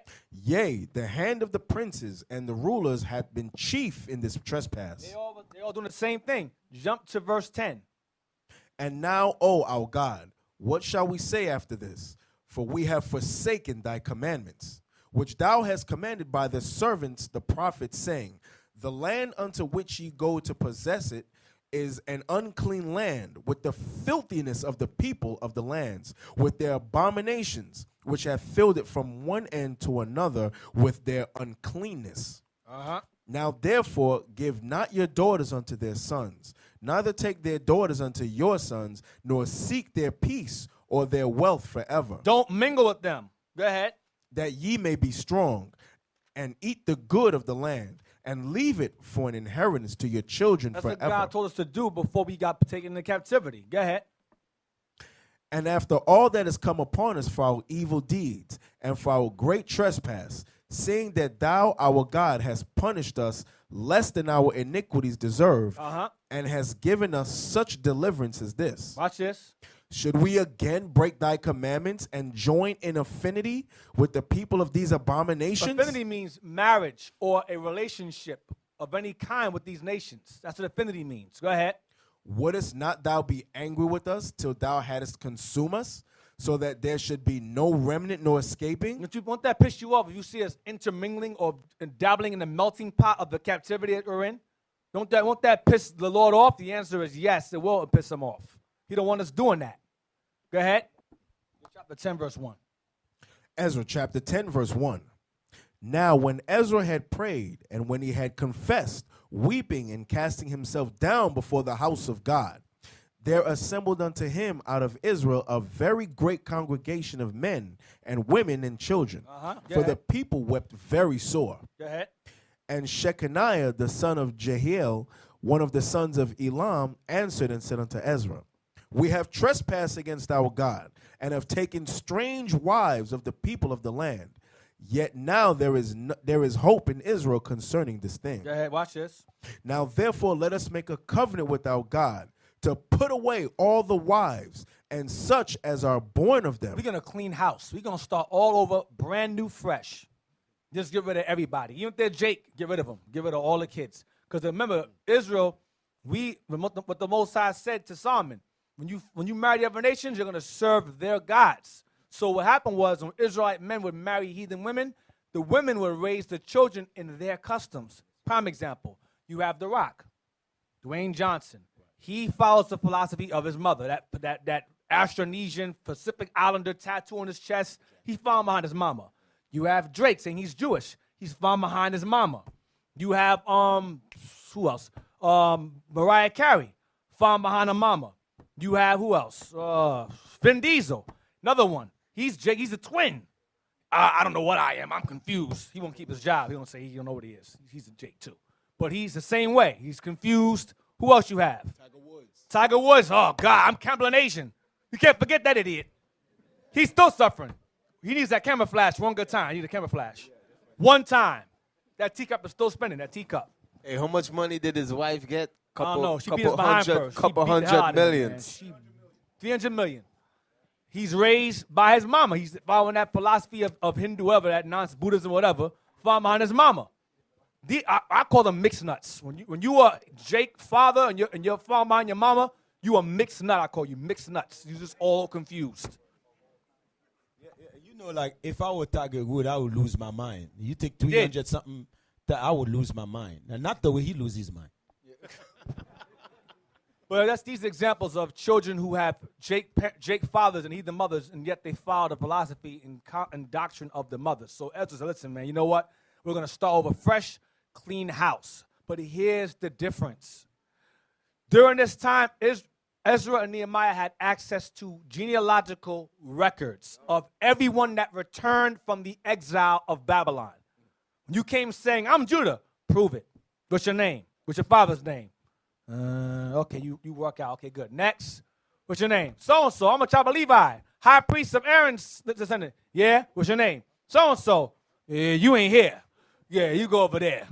What tribe are you? Reuben. And so on and so forth. You got Jakes today saying, you're a mamzer. You're a bastard. Where is your record of genealogy from back then? Where is it? How do you know you're not a bastard? How do you know? Where's your record of genealogy of your forefathers going back to Babylon? Show it to me, that we all may be amazed at your brilliance. Please bless us with this brilliance of yours, ye Israelites out there. Where we at? 10 verse 2. 3. Yeah, verse 3 now. Thank you. Ezra chapter 10, verse 3. Now therefore let us make a covenant with our God to put away all the wives and such as are born of them, according to the counsel of my Lord, and of those that tremble at the commandment of our God, and let it be done according to the law. Arise, for this matter belongeth unto thee. We also will be with thee. Be of good courage, and do it. Then arose Ezra, and made the chief priests, the Levites, and all Israel to swear that they should do according to this word, and they swear. They agreed. Go ahead.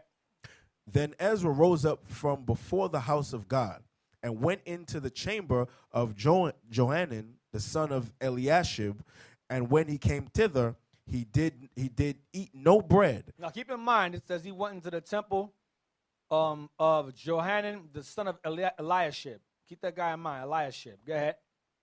He did eat no bread, nor drink water, for he mourned because of the transgression of them that had been carried away. Go ahead. And they made proclamation throughout Judah and Jerusalem unto all the children of the captivity, that they should gather themselves together unto Jerusalem. Go ahead. And that whosoever would not come within 3 days, according to the counsel of the princes and the elders, all his substance should be forfeited, and himself separated from the congregation of those that had been carried away. He gets sent away. Go ahead. Then all the men of Judah and Benjamin gathered themselves unto Jerusalem within 3 days. It was the 9th month, on the 20th day of the month. And all the people sat in the street of the house of God, trembling because of this matter, and for a great rain. Uh-huh. And Ezra the priest stood up and said unto them, Ye have transgressed, and have taken strange wives to increase the trespass of Israel. It's a sin to marry the other nations. Go ahead.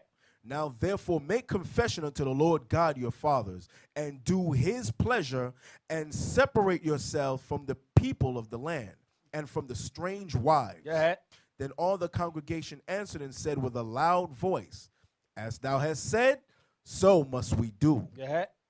But the people are many, It's a lot of us. Go ahead. and it is a time of much rain, and we are not able to stand without. Outside. Go ahead. Neither is this a work of one day or two, for we are many that have transgressed in this thing. Go ahead.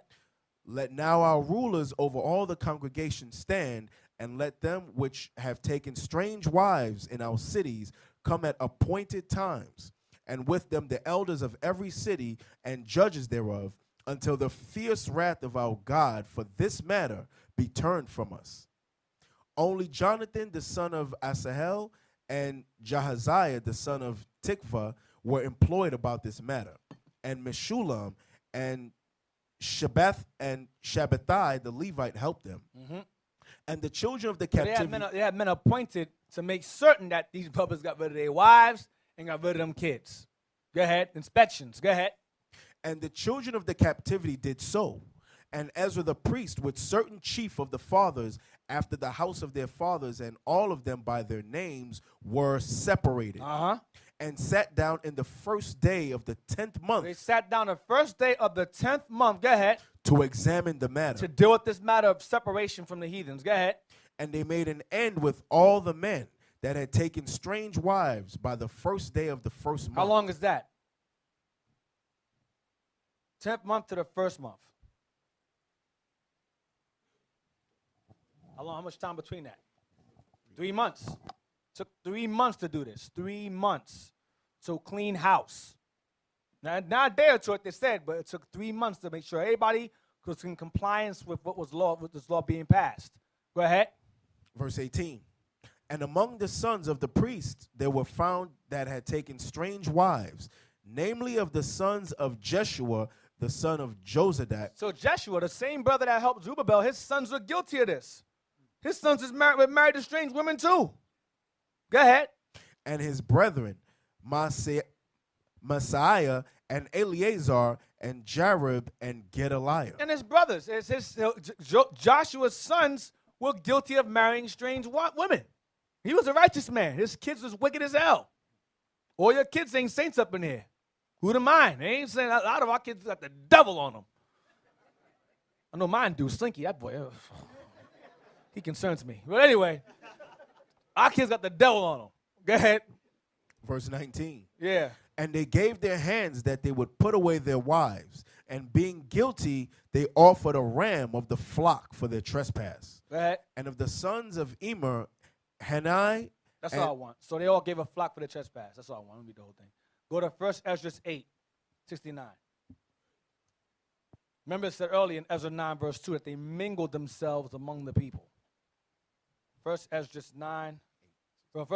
8, verse 69. The book of 1 Ezra, chapter 8 and verse 69. The nation of Israel, the princes, the priests, and Levites have not put away from them the strange people of the land, nor the pollutions of the Gentiles, to wit, of the Canaanites, Hittites, Perizzites, Jebusites, and the Moabites, Egyptians, and Edomites. That's left out in Ezra, so he repeats it. This is history being repeated again. But it says they were married to Edomites also. Go ahead. For both they and their sons have married with their daughters, and the holy seed is mixed with the strange people of the land. It's mixed, mingled, mixed with the strange people of the land. Remember Assyria? It was a great melting pot. Babylon took over where Assyria left off, took over where Assyria left off, and did the same thing over there. All right? Judah and Ephraim were subject to the same society, the same philosophy. Intermingling, intermarrying. That philosophy went from Assyria all the way into Babylon. Then as time went on, remember, Persia was liberal. Do what you want. Same thing went that time. The Greeks, same thing. As long as you become a Greek, do as the Greeks do. Rome, same thing. Until present, that doctrine of all becoming one, has been around for ages. The book of 1 Ezra, chapter 8 and verse 70. For both they and their sons have married with their daughters, and the holy seed is mixed with the strange people of the land. I mean, the nation, not sperm, the nation itself has mingled themselves with the people of the land. The men and women mingled themselves by intermarrying with the nations. That's what it means by the holy seed is mixed. Go ahead. And from the beginning of this matter, the rulers and the great men have been partakers of this iniquity. Now let's get the book I have. Use this all the time, one of my favorites. Ancient American Indians. I want the conclusion of the book. Page 250. Chapter 4, the conclusion. Now this book basically goes into, it's called Ancient American Indians by Paul and Millie Chessman, whatever. It says their origins, civilizations, and old world connections. Old world means the East, Middle East, and so forth. The old world. Read that. And so the question is asked, what of these American Indians? So the question's asked, after all the things you read in this book, there's all different beliefs and different theories on where they come from and confirmations where they come from and who they are. What's to be said about the Native Americans and where they're from? Go ahead. They certainly originated from somewhere. They came from somewhere. Current studies indicate multiracial origins for the Indians of the Americas. Read it again. Current studies indicate multiracial origins for the Indians of the Americas. Watch this. Clearly, the age-old all came over from the Bering Strait theory is no longer valid. It's a lie. Age-old Bering Strait theory is no longer valid. They cannot prove it. I'm going to explain to you what that is. The Bering Strait is basically what they believe to have been an ice bridge that formed during the Ice Age or glacial era that formed between Europe and the Americas, in which the Native Americans somehow in the freezing cold, minus temperatures, below 30 degrees, below zero, they somehow walked across this land bridge that is not there anymore and got to this side of the world. That was formed 40,000 years ago. Then 40 turned to 30, 30 turned to 20, 20 turned to 10, and now it's just, we don't know. No, Deacon Athan, they ski. They ski up They skied, right. They had north faces, too. They had north faces yes, that they used. I forgot, I'm sorry. But pretty much, that bridge was formed during the Ice Age. If you believe in the Ice Age, listen to me carefully. If you believe in the Ice Age, you do not believe in God. Because the Ice Age ties into the theory of evolution, which makes the earth billions of years old. Thousands upon thousands of years old, which does not validate the Bible whatsoever. So if you believe in the Bering Strait theory, you don't believe in God. Because they say that the Native Americans crossed over from Asia into the Americas through the Bering Strait. So they're Asians or Mongoloid peoples. If you say that, you do not believe in the Bible, and the white man is your God once again. Read that, please. Clearly the age-old. Clearly the age-old quote, all came over from the Bering Strait theory is no longer valid. As the author has pointed out in this volume, even blood types and cranial formations vary in many of the tribes. Watch this. Suggesting extremely cosmopolitan, multiracial characteristics among our Native Americans. What's that mean? No one call out. What is that saying about them? What happened? I don't get a lie. I gotta get a lie. Just keep it short, man. You be doing Deacon Y'all stuff. Northern Kingdom version. We mixed among the nations. Thank you. Say it again. Say it slower, though. We mixed among the nations. When? Since the time of Assyria and even before a little. And even after. Yeah, and even after, yeah. Babylon also. So that's why you have North American Indians looking so diverse. Because they mingled themselves. Some look just like some of y'all in Judah in the room. Some look like straight Judites. And some look more Asian. Some have fine hair. Some have woolly hair. Some have real high cheekbones. Some don't. Because they mingled themselves for centuries among the nations. They retained their dark skin, a lot of them. But when they came over here, some of them mixed around with Esau. Some of them mixed around with the Assyrians, mixed around with the Syrians, mixed around with the Iraqis, the Medes. Remember how the Medes look? Look up Hawaiians real quick. Remember, they were placed in cities of the Medes. The Hawaiian people got hope.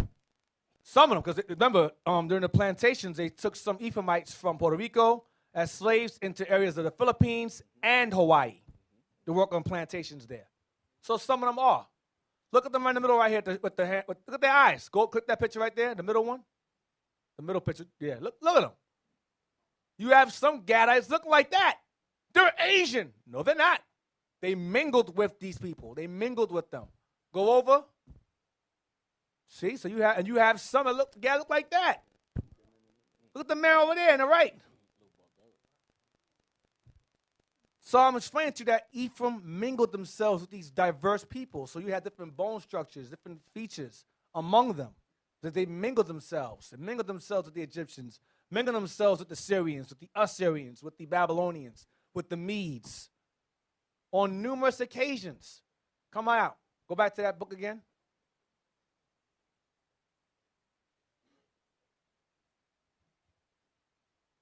It says, as the author has pointed out in this volume, even blood types and cranial formations vary in many of the tribes, suggesting extremely cosmopolitan means multicultural or racial. Multiracial characteristics, meaning their features, among our Native Americans, because in the book told you that they were keeping Israelite customs, but they had different features, diverse features, because they mingled themselves among the people, and have done so for many times. Remember, as Judah, we cleaned house. We started over fresh. Ephraim didn't start fresh. They remained like that. Then came over here looking like that, and brought some of those customs over here. And the reason why we was able to start fresh is because we had records. Right. We had records.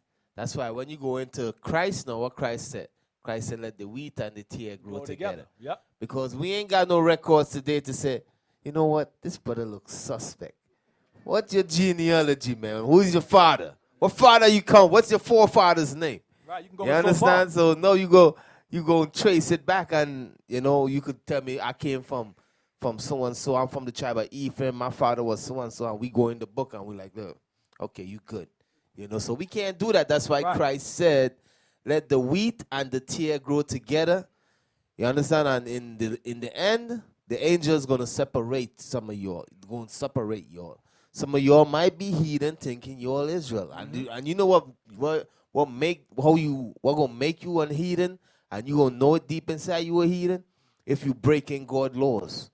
You understand? If you don't because remember what the scripture say, if you marry a heathen, he said that heathen gonna take you away from serving the Lord.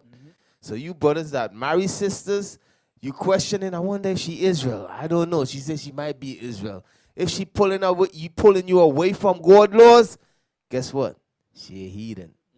Same thing with the brothers that marry sisters. If the brother pulling you sister, you marry a brother, and he pulling you away from God's laws, guess what? He might be a heathen. You understand? So that's a test. That's a test you could give a brother today or a sister. Yeah, because many of our brothers that go through that, either it's 3 tribes. They say their sister is Ephraim. Nah, Manasseh. Nah, what's the other side? Benjamin. Yeah, Benjamin. Asher.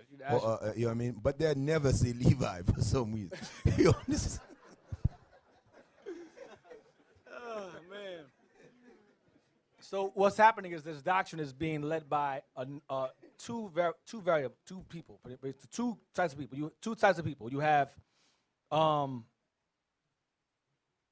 Afrocentric Israelites, and you have the Jake women primarily that have a hatred for sisters who don't have the same hair as them, because their hair is finer than theirs. They go, oh, you want to marry her because she got fine hair. Her hair ain't really like mine. You hate yourself.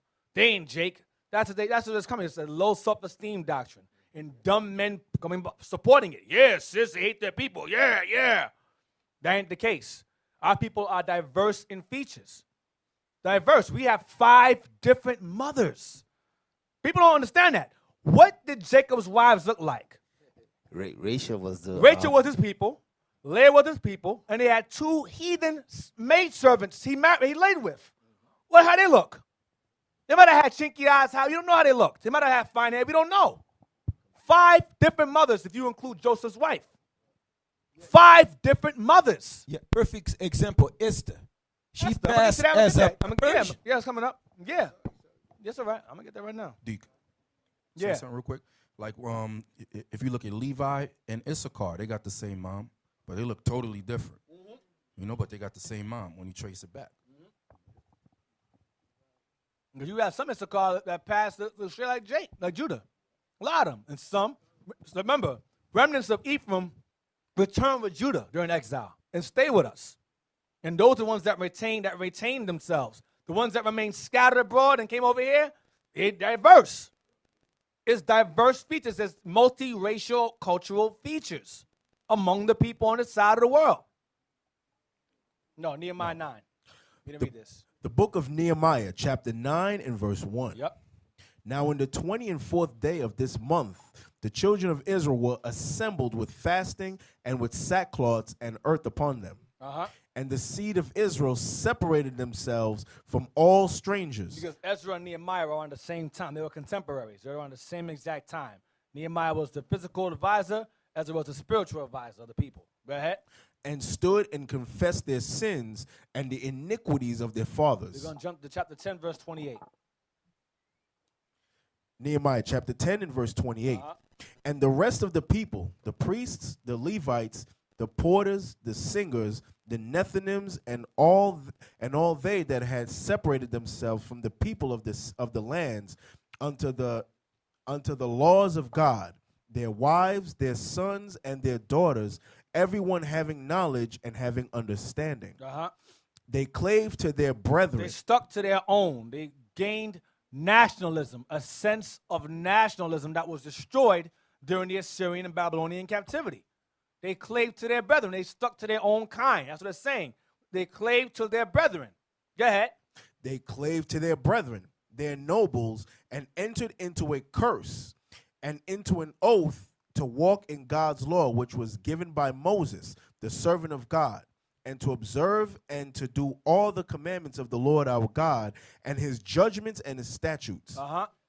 And that we would not give our daughters unto the people of the land, nor take their daughters for our sons. That's all I want. Go to 13, verse 3. Nehemiah chapter 13, verse 3. Now it came to pass when they had heard the law, that they separated themselves from Israel, all the mixed multitude. All the mixed multitude of different nations, diverse nations, whom northern kingdom mingled themselves with prior to. Go ahead. Verse 4. And before this, Eliashib the priest. Remember that guy in Ezra, Eliashib, the priest. Go ahead. And before this, Eliashib the priest, having the oversight of the chamber of the house of our God, was allied unto Tobiah. He was friends with an Ammonite who hated our guts. Eliashib was friends or an ally with Tobiah the Ammonite, who was friends with Sanballat the Horonite, who was trying to kill Nehemiah when they were building the wall. Keep that in mind. Eliashib was allied with Tobiah, right? Get verse 23. Verse Same 23. In those days also I saw Jews that had married wives of Ashdod, Uh-huh. of Ammon, and of Moab. See that? Because remember, we did that during the time of Assyria and Babylon. Go ahead. And their children spake half in the speech of Ashdod, and could not speak in the Jews' language, Because their mothers were raising them. Go ahead. but according to the language of each people. Of their mothers. Go ahead. And I contended with them, and cursed them, and smote certain of them. He beat people up.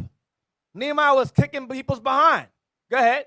And plucked off their hair, and made them swear by God, saying, Ye shall not give your daughters to their sons, nor take their daughters unto your sons, or for yourselves. Go ahead.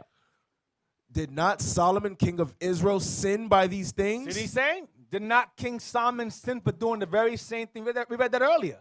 Did not King Solomon do the same exact thing that you guys are guilty of doing right now? Go ahead.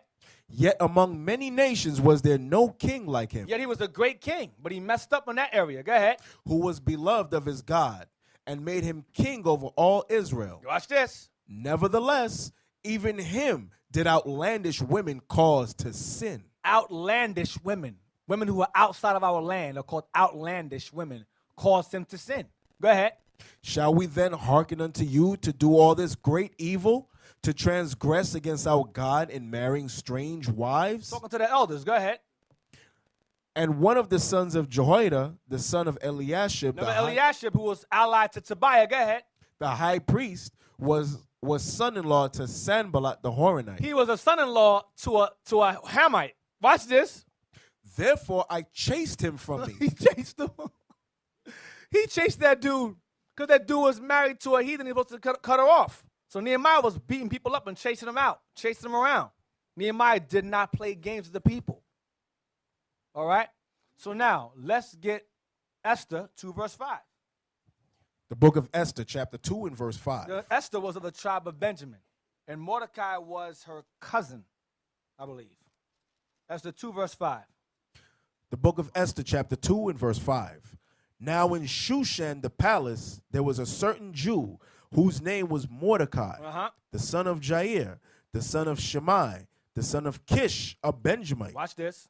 Who had been carried away from Jerusalem with the captivity, which had been carried away with Jeconiah, king of Judah, whom Nebuchadnezzar, the king of Babylon, had carried away. Verse 7.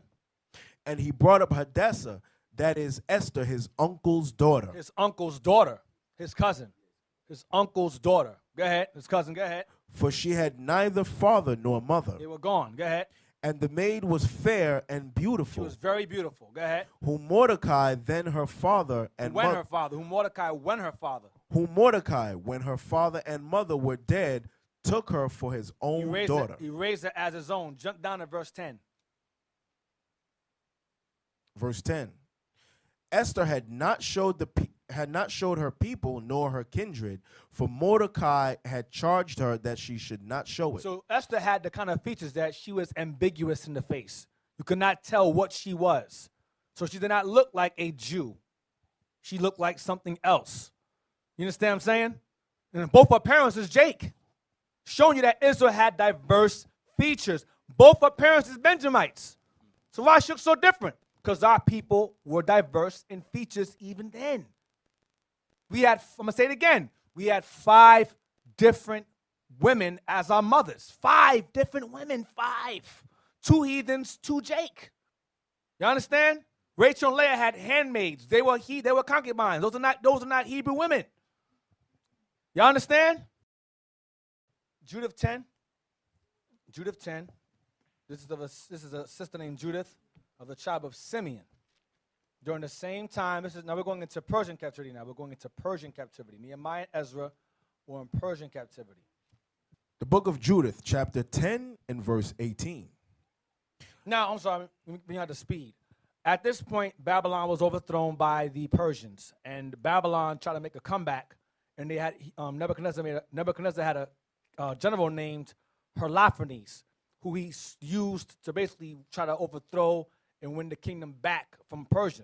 So at this point, Judith was sent to speak to Holofernes, and she eventually kills him.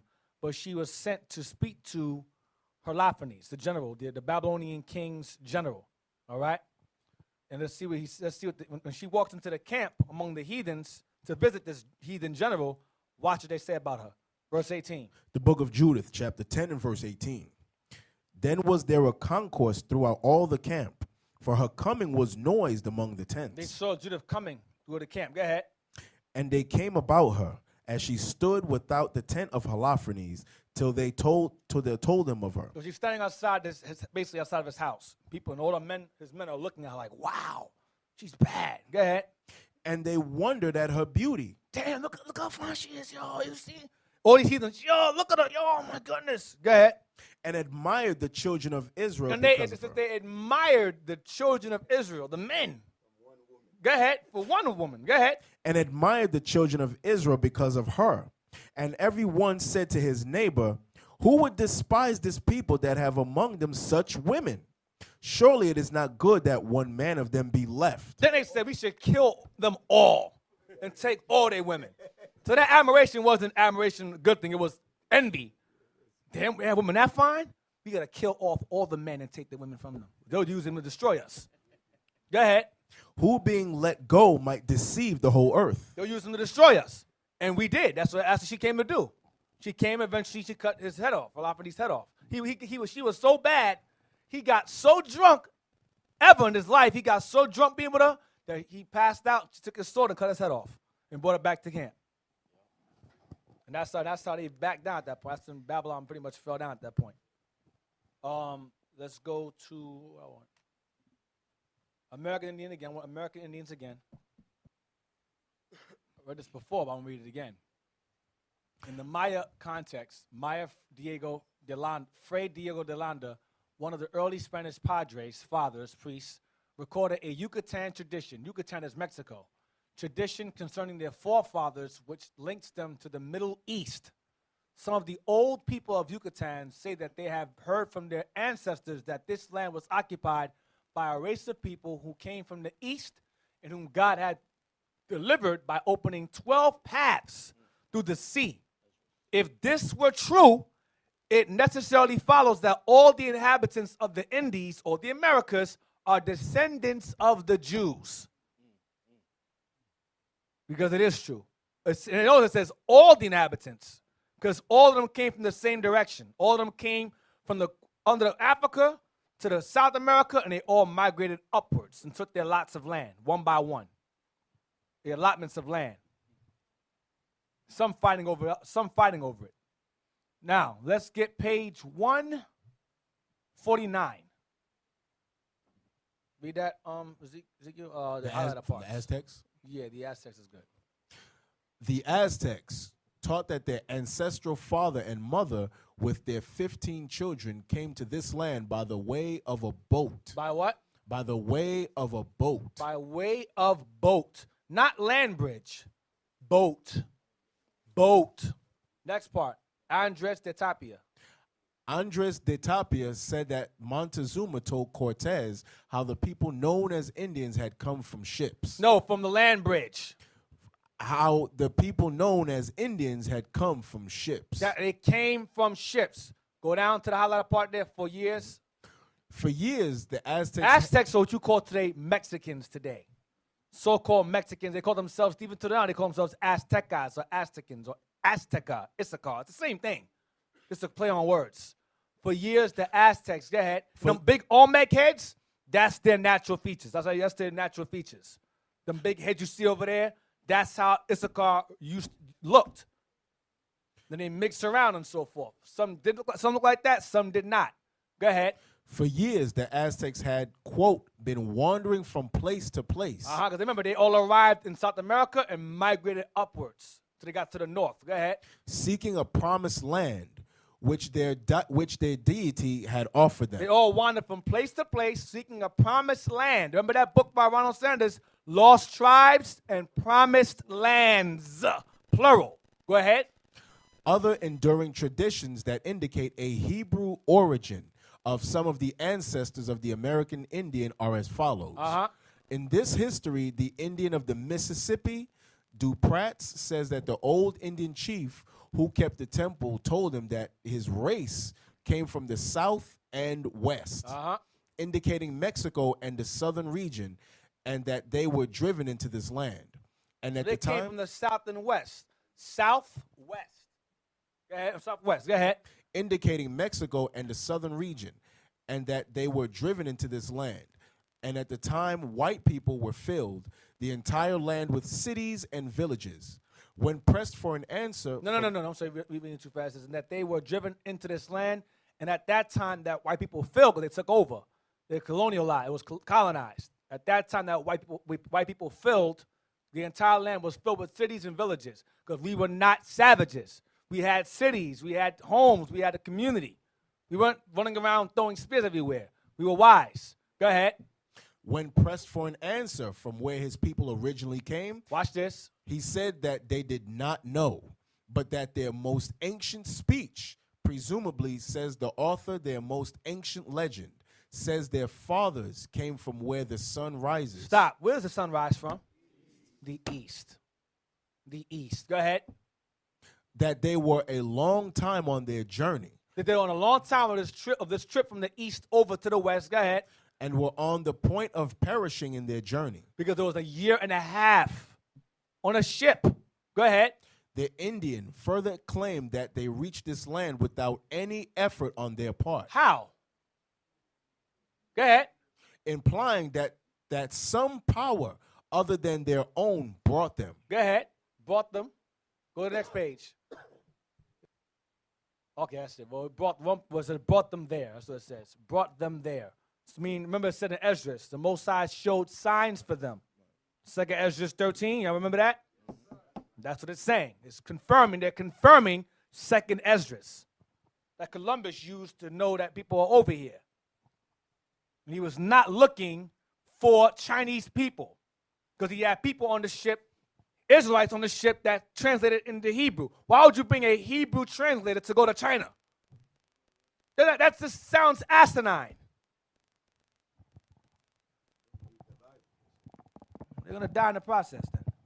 We're going to go to, what else I want? 170. Native Americans telling you they come from the east. Their forefathers is Israelites, but we're still confused. In his own writings. In his own writings, Dr. Cyrus Gordon elaborates on a stone found in Paraíba, Brazil in 1872. He found this ancient stone in Brazil, Paraíba, in 1872. Go down. The next highlighted part. The text used northwest. Where's that? Oh, Right there. the text used Northwest Semitic inscriptions. So the text that he found in this stone was written in a Semitic inscription, not Hamitic. Keep this in mind, because Esau play games. Semitic. Are we Hamitic or are we Semitic? We are Shemitic or Semitic. Go ahead. The text used Northwest Semitic inscriptions unknown in 1872, but now fully accepted. Dr. Gordon's translation of the stone is as follows. We are Sidonian Canaanites from the city of the merchant king. That's what they said in the stone. Go ahead. We are cast up on this distant island, a land of mountains, and embarked from Ezion-Geber into the Red Sea. We voyaged with 10 ships. Well, hold on. Stop. Read it again. We are cast up what?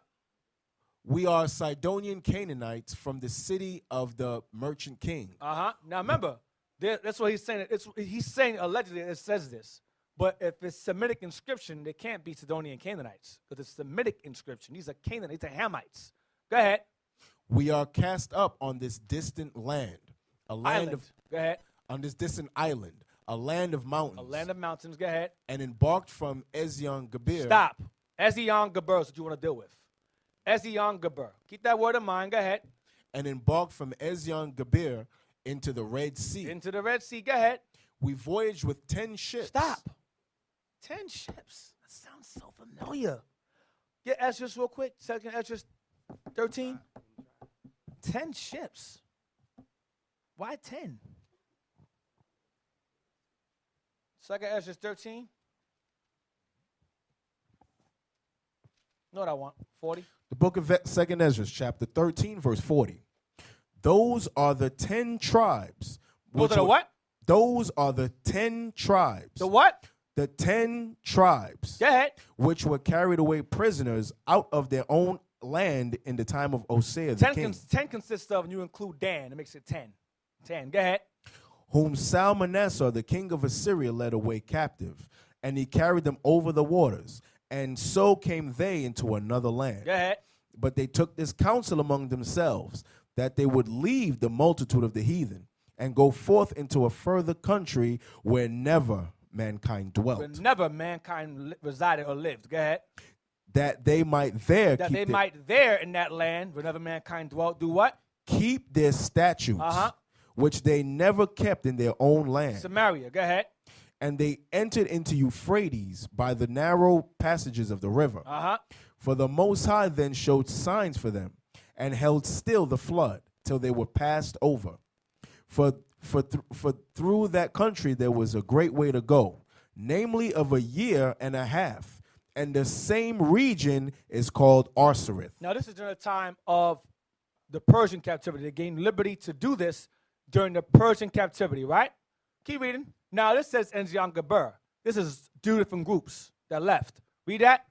and embarked from Ezion-Geber into the Red Sea. Watch this. We voyaged with 10 ships and were at sea together 2 years around Africa. 2 years it took them to go around Africa from this area. From Ezion-Geber, it took them 2 years. But this says year and a half. So from leaving from the Euphrates, I'm going to show you the map. I have the map in my book. I'm going to show it to you. Go ahead. So we have come here. So we have come here. Go ahead.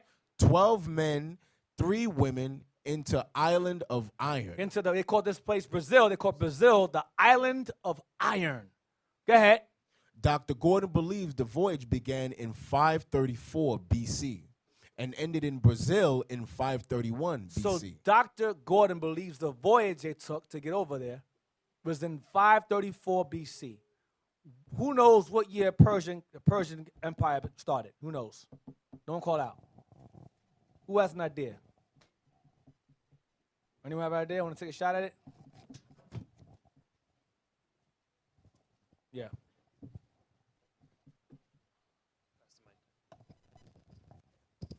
Shalom. Shalom.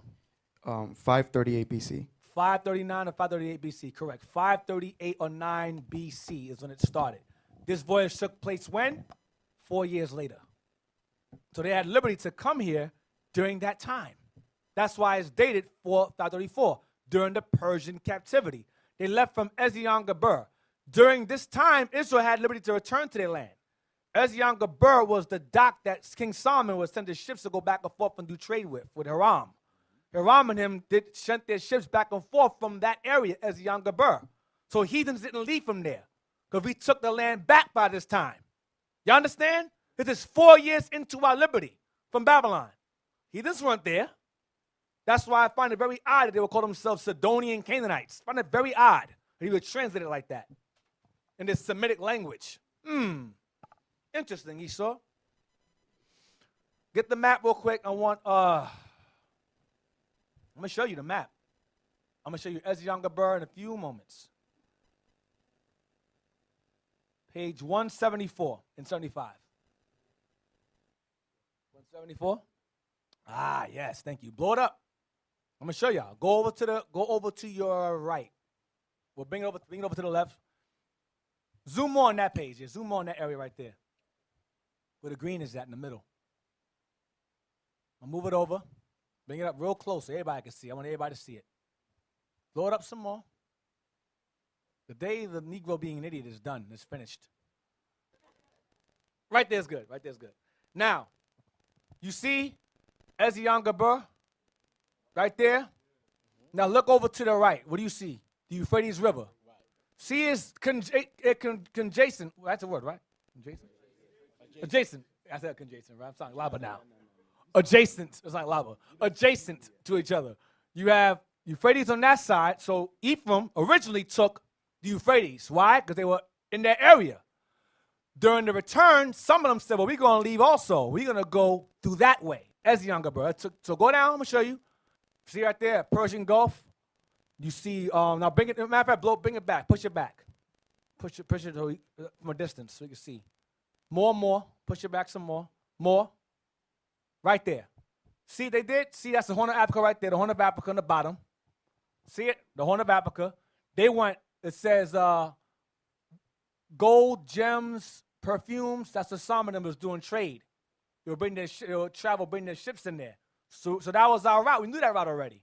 So we went into the Gulf of Aden. There's still the Persian Gulf. It's the same area. Persian Gulf or Indian Ocean. They went around, it was longer. They went through the Persian Gulf, they avoid the Horn. If they go through Ezion-Geber, they got to go around that Horn. That's longer. You understand? Year and a half on one side, 2 years on the other side. You understand? Because the waters over here are very turbulent on this side. Indian Ocean is very turbulent. The Most High held still the flood so they can go through, like in Esdras. So they went through Ezion-Geber, going down there to go around the Horn of Africa. Whereas you go to the Persian Gulf, you kind of avoid it. You go that way, you go down that way, it's faster. You understand? So now, read on, Esdras. Verse 46. No, read it already? Read Yeah, verse 43 again to 45. The book of 2nd Ezra, chapter 13, verse 43.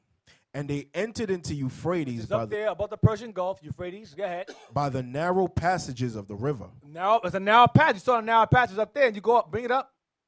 Bring it up some. Euphrates. See it right there in blue? It's a narrow passage, very narrow, of the river. Go ahead. For the Most High showed signs for them. Remember, he said in the book, he said that that a power led us to come over here. That's the same thing being said right here. Go ahead. For the Most High then showed signs for them and held still the flood till they were passed over. Do what? Through that turbulent ocean right there, Persian Gulf, Indian Ocean. Go ahead.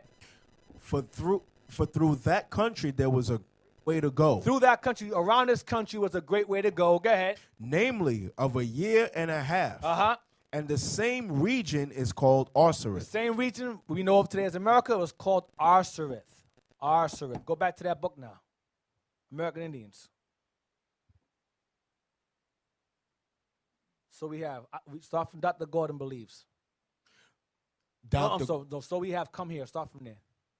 So we have come here, 12 men and 3 women, into, quote, island of iron. That's so they call Brazil the island of iron. Go ahead. Dr. Gordon believes the voyage began in 534 BC and ended in Brazil in 531 BC. Go back.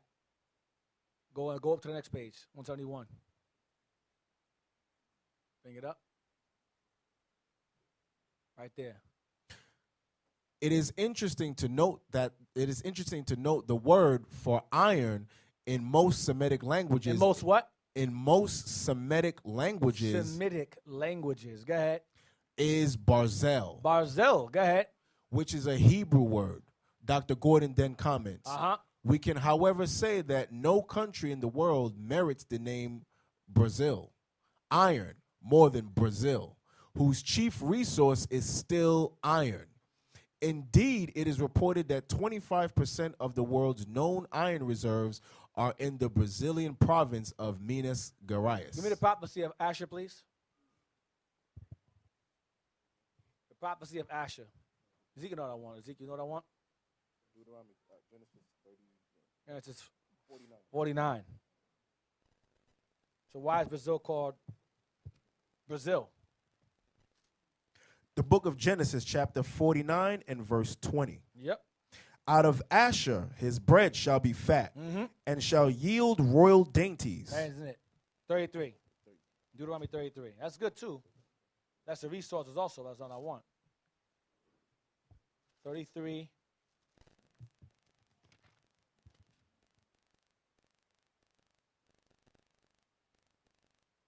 The book of Deuteronomy, chapter 33 and 24. verse 24.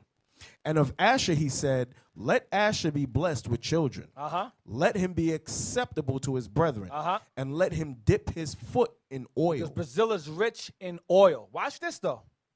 Verse 25. Thy shoes shall be iron and brass. What you walk on shall be of iron and brass. That is Brazil. That's what they were going to be in the last days. Go ahead. They're known for good wood too. They're known because our companies to buy wood from Brazil. And they would, right. Yeah.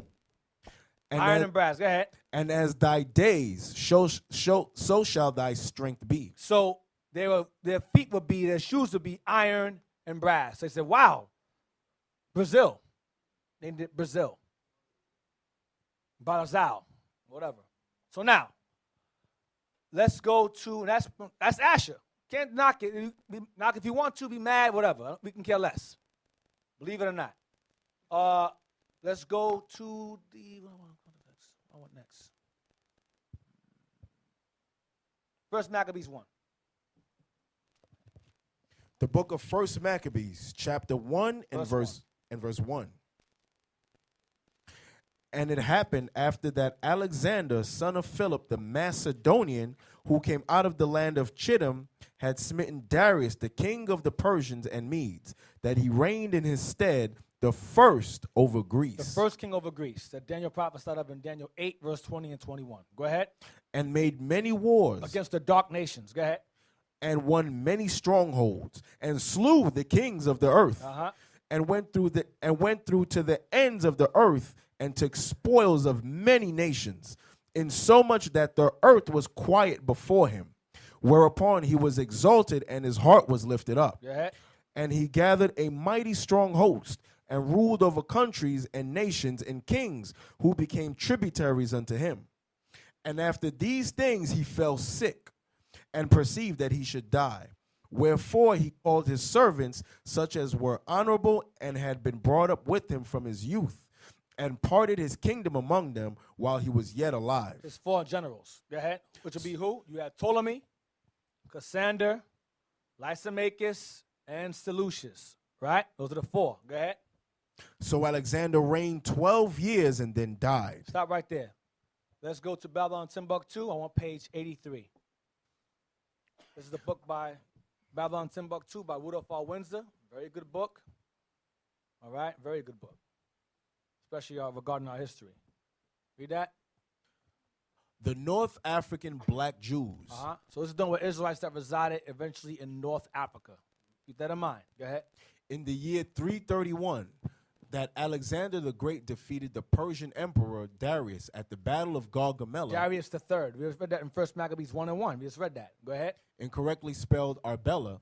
A new master emerged on the world stage and transformed the history and culture of 3 continents. However, Alexander died in the prime of his life at the age of 32 because of debauchery and intoxication. Homosexuality and drunkenness.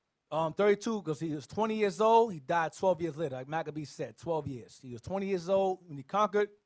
Vidi Vici. He came, he saw, he conquered.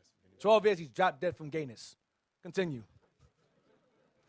Before the death of Alexander, his desire was to establish a Eurasian state. His scheme was to amalgamate. That means mix. It goes back to Assyria. Mix everyone together. A conglomerate of everybody together. Go ahead. His scheme was to amalgamate the Greeks with the Asians. Asians means the Easterns, the Orients, people of the East. That's we're East. We're from the Middle East. We're Asians, so to speak. Go ahead. This was implemented by the widespread marriage of his troops with the colored women of the East. Now you know why you have East Indians, light-skinned, Ethiopians, light-skinned, Arabs, light-skinned.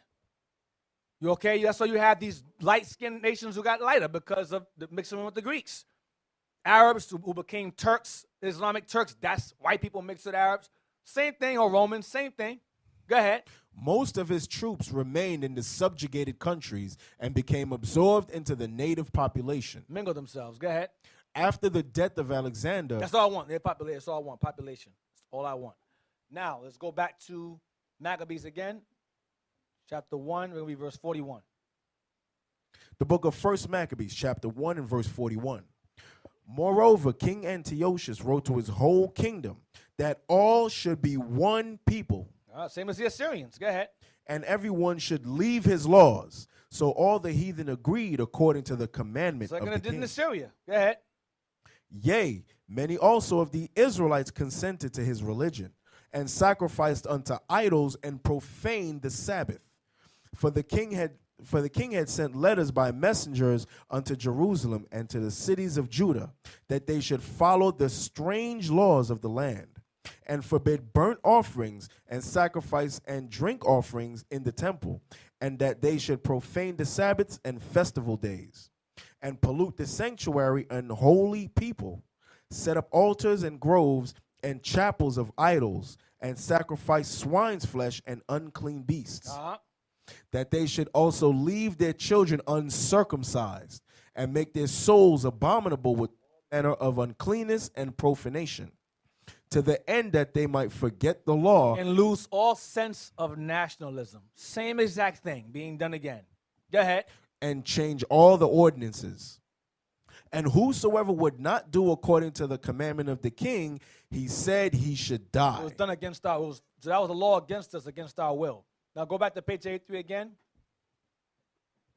Read after the death of Alexander. Right there is good. No, go back where you was at. You was just there. Right there. After the death of, read that. After the death of Alexander, his vast empire was divided among his generals. His 4 generals. Read that earlier. Go ahead. Ptolemy received Egypt, and Seleucus received Asia. Out of Seleucus came Antiochus. Go ahead. As time elapsed, there was constant war between these two dynasties. By the year 198 BC, the descendants of General Seleucus had their capital in Syria, just north of Palestine. In this same year, the Seleucid dynasty in Syria compelled Egypt to give up Palestine, the land of the Jews. The king of Syria at this time was Antiochus III. That's Antiochus the Great. Go ahead. When Antiochus IV, That's Epiphanes. Antiochus the Fourth is Epiphanes. God manifested on earth, the nutcase. This guy was a demon. Go ahead. when Antiochus IV usurped the throne in Syria, 175 to 163 BC, Yep. he entertained the thought of uniting Alexander's empire. This meant the conquest of Egypt. Conquering Ptolemy. Go ahead. However, the province that bordered on Egypt was Palestine, which stood in his way. Because it's right there. It was their neighbors. Go ahead. At this time, the Jews would not accept Greek culture. Nevertheless, Antiochus was determined to Hellenize the He was Jews. determined to assimilate us into Greek philosophy and culture. Go ahead. The army of Antiochus marched into Palestine to support Menelaus, the leader of the pro-Syrian party. As a result, many Jews were killed. Others escaped to the hills and to Egypt. Only those Jews that supported Antiochus' policies remained in Jerusalem. Those who got converted, who got assimilated into society, they stayed in Jerusalem. Go ahead. An edict was promulgated Interdicting. interdicting the observance of the holidays, the Sabbath, and circumcision. A statue of Jupiter was erected in the holy. Somebody say temple. Go to the next page. Go over. Go ahead. The temple above the altar. Right. To this statue, They set Jupiter up in the holy temple above the altar. Go ahead. to this statue, the people brought the sacrifices of pig meat. See what he told me to do? Offer sacrifices, and you eat sacrifices. So you're to eat and offer up pig meat, swine, which we now eat willfully. Go ahead. The animal which is an abomination to the Jews. That's all I want. Let's go to 2 Maccabees 4, verse 7.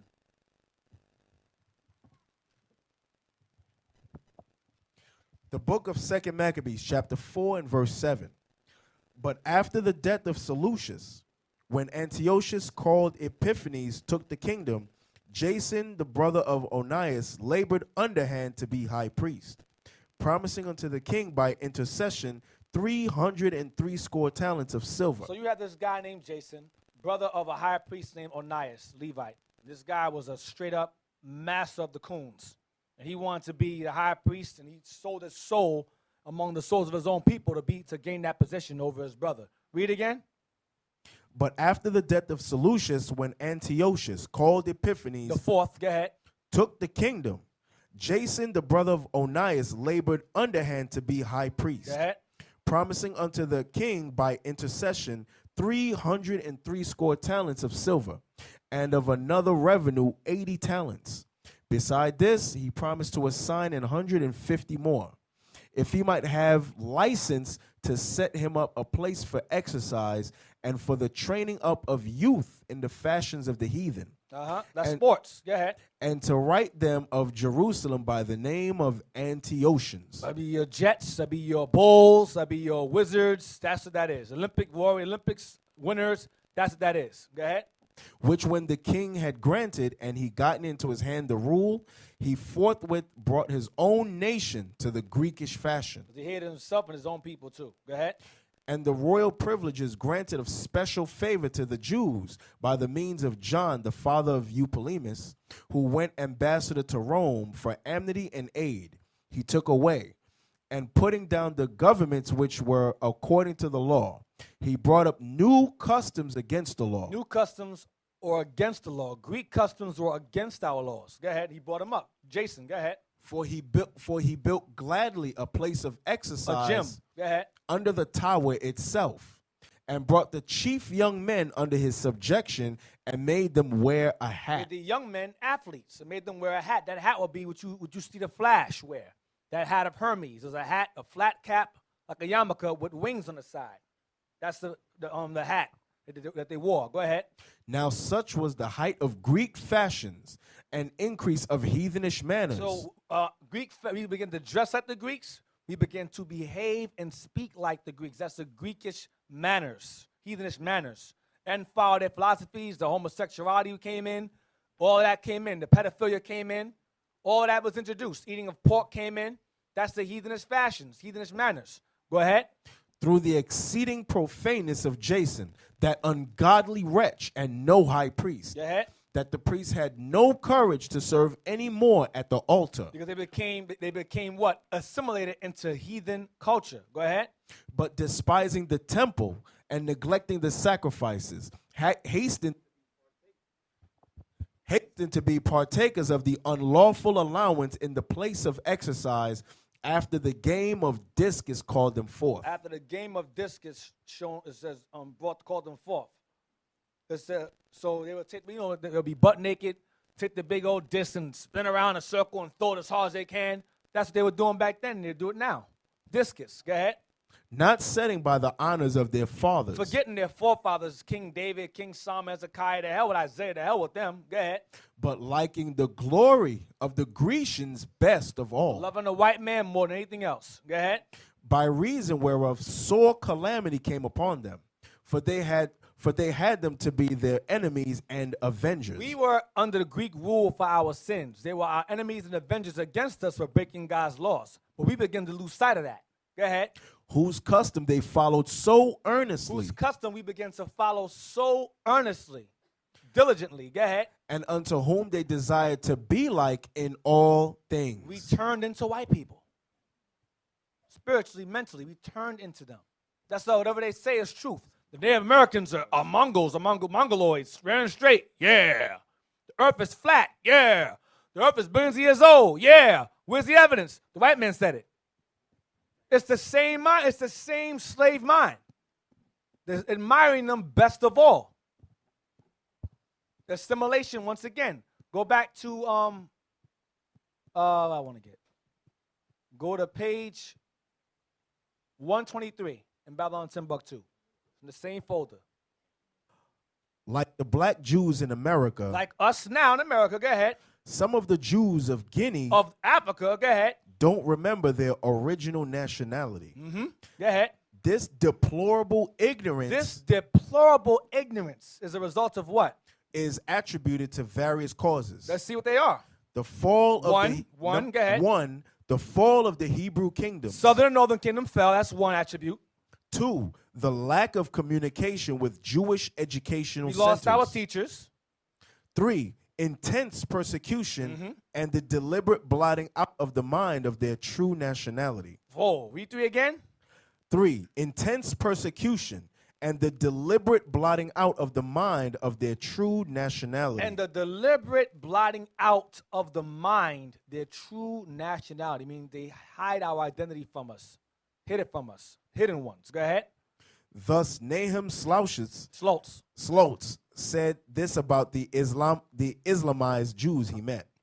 Quote, in most cases, these Hebrews by race and Muslim by faith seek to hide their origin. So there are people who are Muslim in name but not in action. They were fake Muslims, but they converted to Islam to survive from being enslaved and being sold in slavery. So they were Muslim in name but not in their actions. Go ahead. Which had become a burden to them. In another example, the persecution of the black Jews in Portugal, Spanish Inquisition. Go ahead. was so ruthless and frequent that Cecil Roth tells us the Jews did not divulge to their children the secret of their religion until they had attained the age of reason. They told their kids what they were until they got older. They were scared. Go ahead. The Hebrew religion is such that if you deny your religion, our religion or our Bible, our laws, our commandments, if we deny them, go ahead. You will eventually deny your nationality. They go hand in hand. Our Bible is our nationality. If you remove that from us, we lose sight of who we are. That's what the Assyrians did. That's what Babylon did. That's what the Greeks did. Go ahead. The sociologists and the psychologists know, and history has proven that if you deny your culture and nationality over a long period of time, you will totally forget it through a process of assimilation. See that? That's what happened to Northern Kingdom. That's what happened to Southern Kingdom until present. That's why we're divided even to this day. We're divided. Now, what I want page 84. Right there under the first paragraph. It says, pig meat laws because of this religious persecution. Yep, right there. I see. Because of this religious persecution, the legitimate high priest, Onias III, You read about him earlier. That's Jason's brother. Go ahead. and many other Jews fled into African countries. Where we fleeing to? Into African countries such as Egypt, Which is close by. Ethiopia, Cyrenaica, Libya. Throughout the last 2,500 years, the main factors that have contributed to the social migration of the Jews were wars, religious persecution, and commerce. Business. Go ahead. All these factors were operating and gave rise to the African Jewish population. That's how a majority of us end up in Africa. Through these factors. Persecution, war, and business. Let's go to page 106. Psalms 106. Psalms 106, verse 34. So through the Greeks, we began to assimilate. And we lost sight of our culture and our nationality in the process. That's why Paul called us Greeks and Gentiles in the New Testament. The book of Psalms, chapter 106 and verse 34. They did not destroy the nations concerning whom the Lord commanded them, During Moses' time. Go ahead. but were mingled among the heathen and learned their works. And they served their idols, which were a snare unto them. So it says we mingled ourselves among the heathen and learned their works. That's the process of assimilation. Eating the pork, playing the sports, becoming Assyrians, falling behind the cultural melting pot. It's the same exact thing. Envying the oppressor and choosing his ways. That's what we did. Let's go to Babylon Timbuktu again, page 28. So remember that page was about North African Jews. Remember that? It said on top of the page. Page 28, North African Jews.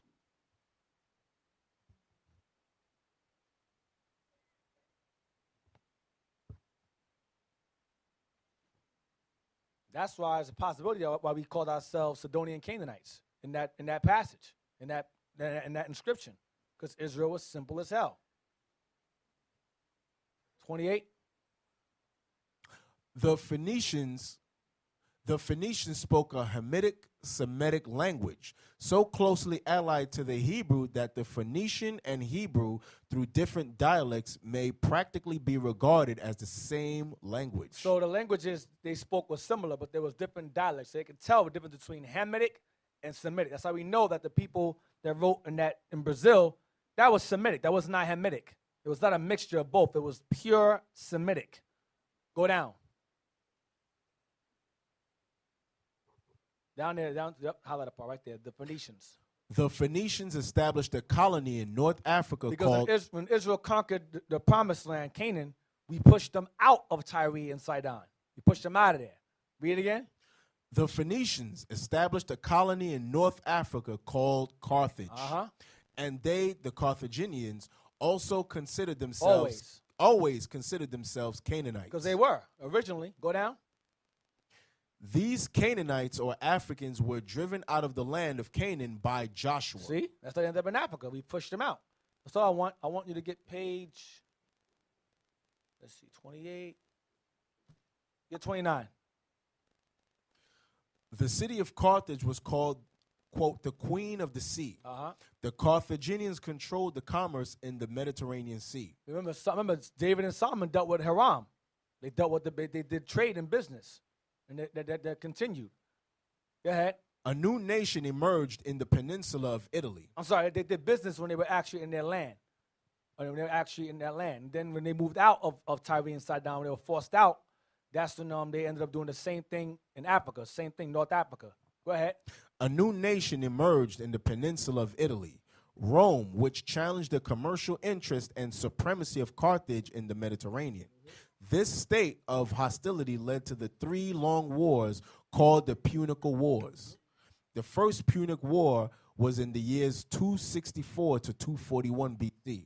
Those three of them. That's the first one. Took place during that time. Go ahead. Mostly naval battles which Italy won. Go ahead. The second So Punic Rome won wars on the sea. Rome won the wars on the sea, but we won the land wars. The wars on land, we won most. Go ahead. The Second Punic War was fought in the years 218 to 201 BC. 17 years. Go ahead. A black general by the name of Hannibal was the extraordinary figure who did what was considered the impossible by crossing the Alps with elephants. In Italy, he was victorious over the Romans. He was very resourceful and crafty. When he got into a Go up. Next page. What page is this? Go down. Let's see. Go down. Should be more. Is there more than that? What page is this? Page. Go to page 107 then. I got the rest of it. I'm not sure if I want that though. Let me see. Let me go back. Yeah, 107 is good. 107 is fine. It goes into more about that anyway. 107, I want the highlighted parts. All the highlights. Go over to the right. Yeah, it's going to say the same thing again. That's why I skipped it. The Phoenicians. The Phoenicians established their metropolis, Carthage, in the 9th century BC. During the wars of the Maccabees, Here we go. thousands of Hebrews became slaves and exiles. Ptolemy Lotharius captured 10,000 slaves from the region of the Sea of Galilee. The kings of Egypt. During the Punic No, Wars, the kings of Egypt. I want the kings of the Egypt. kings of Egypt, Psamatich I and Psamatich II used Israelite garrisons on the Egyptian borders near Libya. When we fled there too, Cyrenaica. Go ahead. The wars with Rome compelled hundreds of thousands more to escape into North Africa. So the wars with Rome compelled more of us to flee into areas of North Africa where Israel was. Read that right there. During Punic Wars? During the Punic Wars and after, North Africa contained a large Hebrew population. This Hebrew population made converts and intermarried with the Canaanites and the native Africans. See what Israel does? See what Israel always ends up doing? We became the main population of Carthage, and so we in turn became Carthaginians.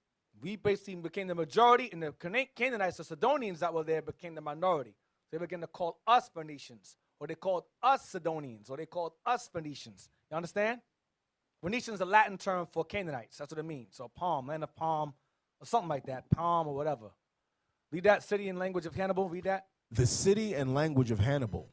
At the ruins of Carthage, archaeologists have found about 4,000 inscriptions in the ancient language of Canaan. Nahum Slouts says these inscriptions date from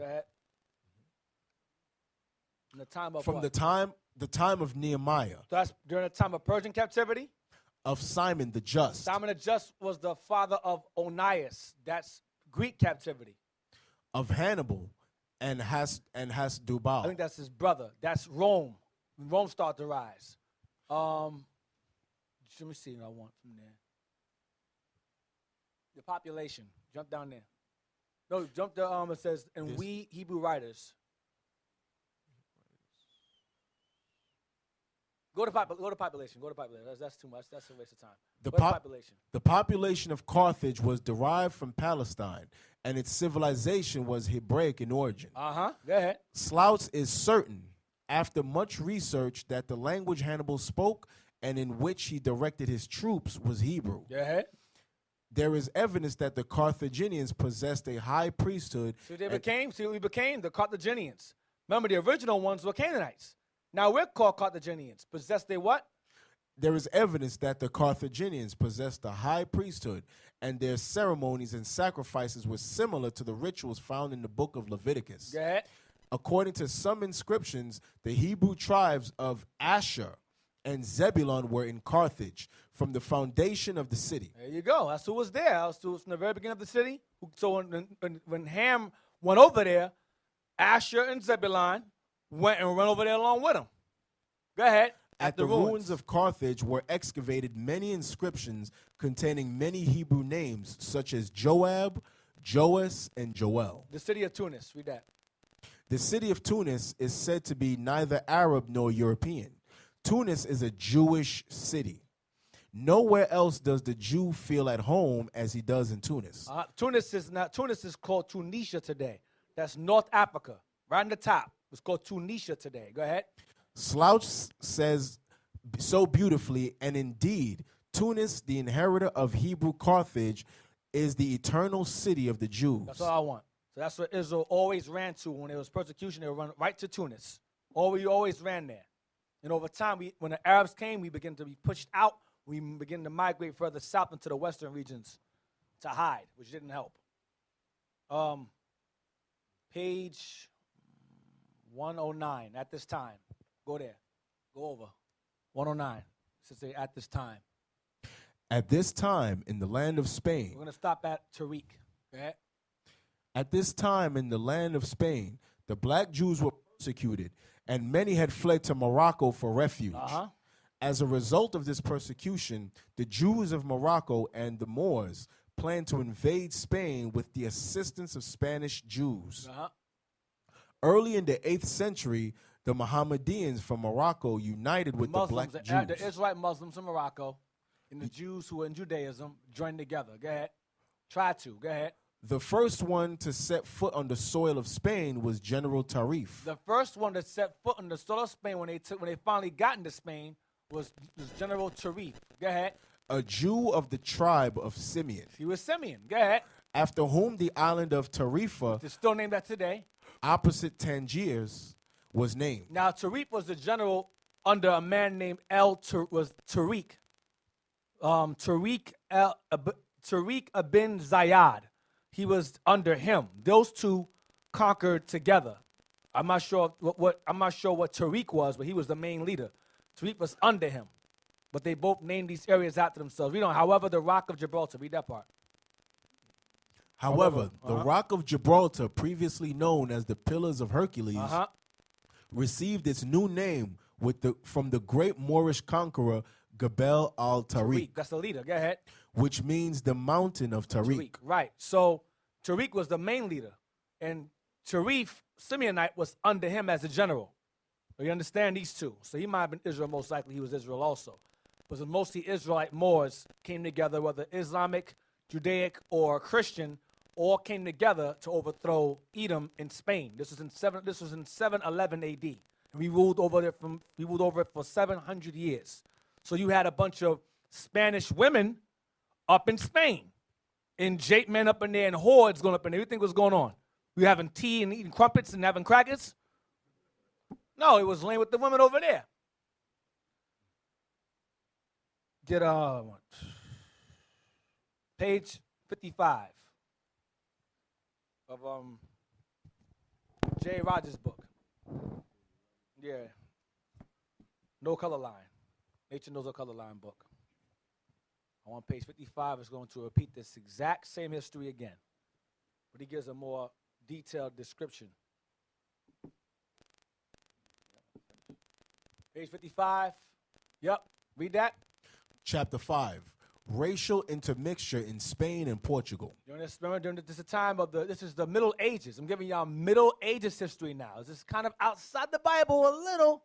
So I'm going to try to stay within the range of common knowledge of Middle Ages. So no one goes, oh, I got a book that says something different.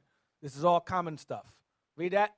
While white Vandals were pouring into Africa in the 4th and 5th centuries, Edomite barbarians. Go ahead. Africans continued to arrive in southern Europe, chiefly as slaves. But in 711 AD, they came in as conquerors. We took over. Go ahead. Crossing into Spain, they captured Gibraltar. We read earlier about El Tariq and El Tarif. Tarif and Tariq. Go ahead. And defeated the Goths. More Edomites. Go ahead. White Germanic invaders of 3 centuries earlier. Their commander, Tariq, a Negro, there you go, gave his name to Gibraltar, formerly Calpe. So he was Jake. Tariq. He was Jake also. Go ahead. These Africans were Moors, sometimes called Arabs, because of their language. To the earlier Greeks, the Moors were, quote, a black or dark people. Moros. And to the Romans, Moros. So the Greeks called us Moros. The Romans called us Mortis. Go ahead. A black, woolly-haired people, known synonymously as Ethiops. Black-faced. Nigger. That's what that's pronounced correctly. Go ahead. Nigger Negro, and African. Because the Romans called the place Afra. It's a Latin word. African. Go ahead. Even as late as the 5th century A.D. Procopius, Roman historian, called the people of Morocco black. because Jake fled there. Read that earlier. Go down. No, I don't want that. I don't want that. What do I want from there? Stop at black. That's it. Let's go to Babylon again, page 109. Go back to that book again. Babylon Timbuktu, 109 and once again. Go down to the bottom of the paragraph. Go down to the bottom. Right there. Here is vivid account. Right there. Stop right there. Here is a vivid account of the conquering Moors. We're going to stop at when it says, yes, read the whole thing.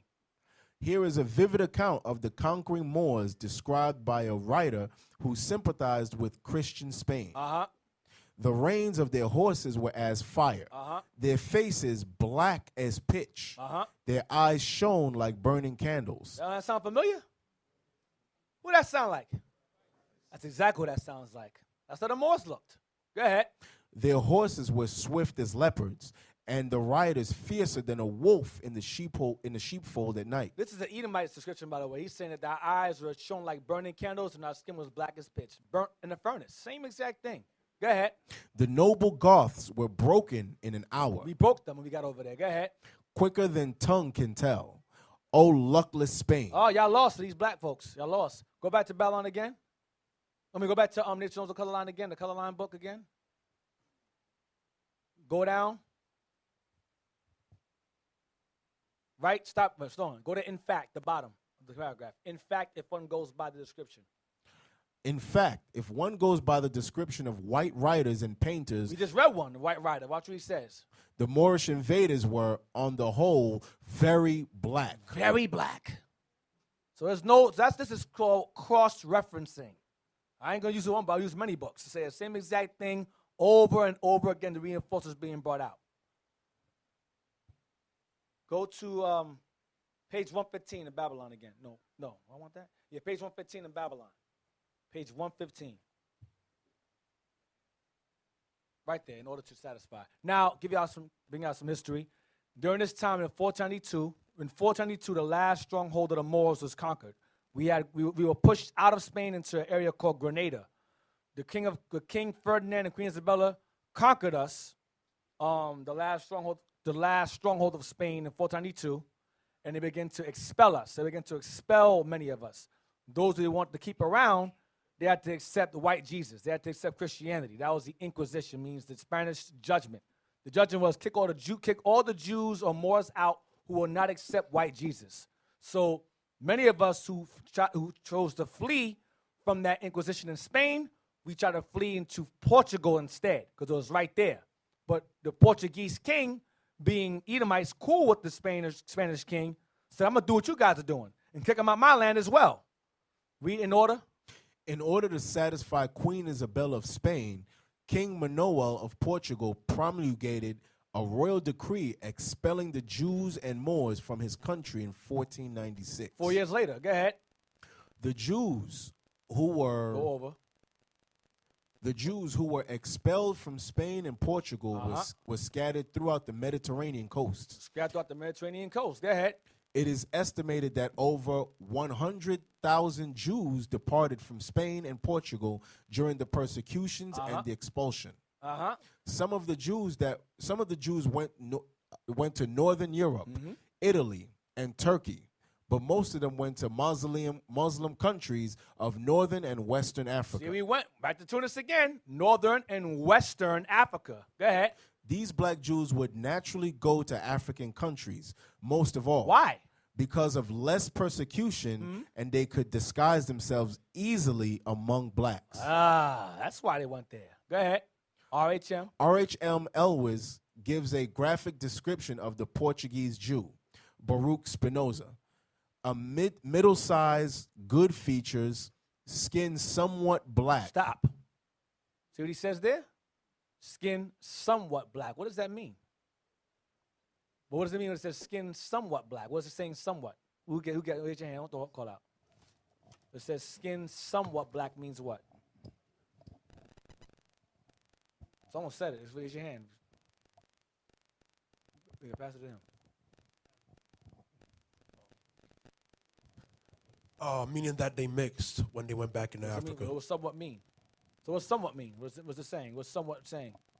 That you couldn't really tell where he was from, which Go over.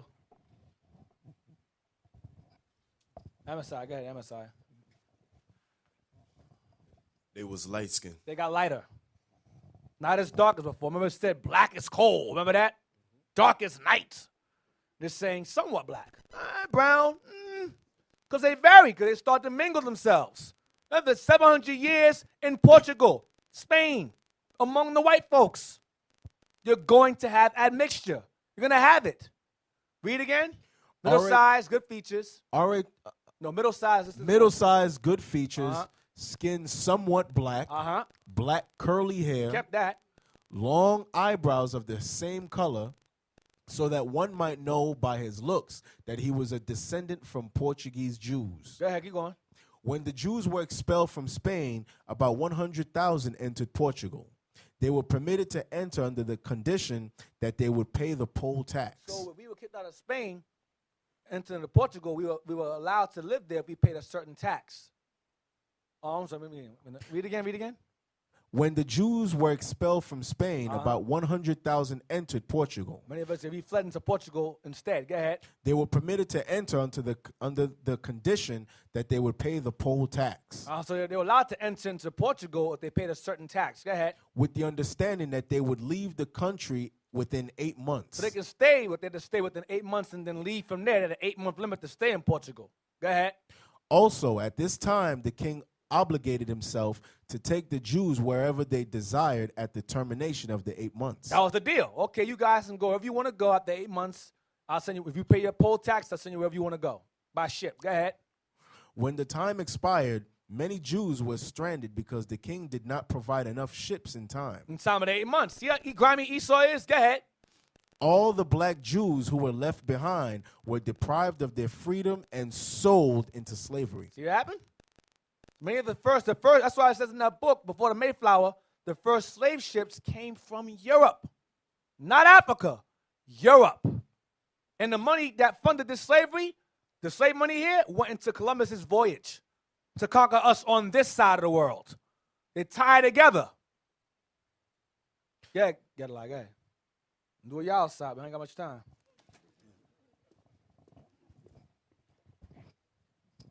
Then just a quick reference that now that you mentioned Christopher Columbus, at that same time, you notice it was 1496. Right. Christopher Columbus had just returned from the Dutch, which are Amalek. Well, there was Amalek up there as well. He was looking for support to insure his ships, and that's how they were making a lot of money as well. So when he was going across, he was just making negotiations. Right, the trading. Right, they start the trade. They start the trade of the Atlantic slave. The Atlantic slave trade started with him. Right. The Dutch East India Company and all that stuff, they all tied together, all linked together. One happy slave-owning family. Page 117. Right there. I want where it says Leo Africanus to the very bottom, It's highlighted already. Right there. Watch this. Remember it says somewhat black. I'm going to prove it. Right there. Leo Africanus, a Moorish converted Jew, states that the Jews of North Africa are a hybrid quality. Are of a hybrid quality. I mean, they've different features. Go ahead. They have proselytized and intermarried among the Greeks. They did what? They have proselytized and intermarried among the Greeks. They mixed among the Greeks. Vandals. Barbarian Edomites. Romans. Spaniards. And Portuguese. I thought they became somewhat black. These are all Edomites here. All 1, 2, 3, 4, 5. Go ahead. Speckled, go to Jeremiah 12 and 9. Jeremiah 12 and 9. Deacon Malachi spoiled it earlier, but I'm going to read it now. I'm going to give y'all some examples, quick examples.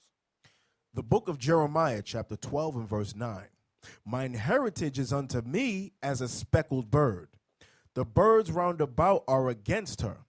Come ye, assemble all the beasts of the field, come to devour. My heritage is unto me as a speckled bird. Give me images of speckled bird, please. Just Google speckled bird. Type in speckled bird in Google. Let's see what we get. My heritage, my people is unto me as a speckled bird. Well, I don't know if the Most High called us a speckled bird.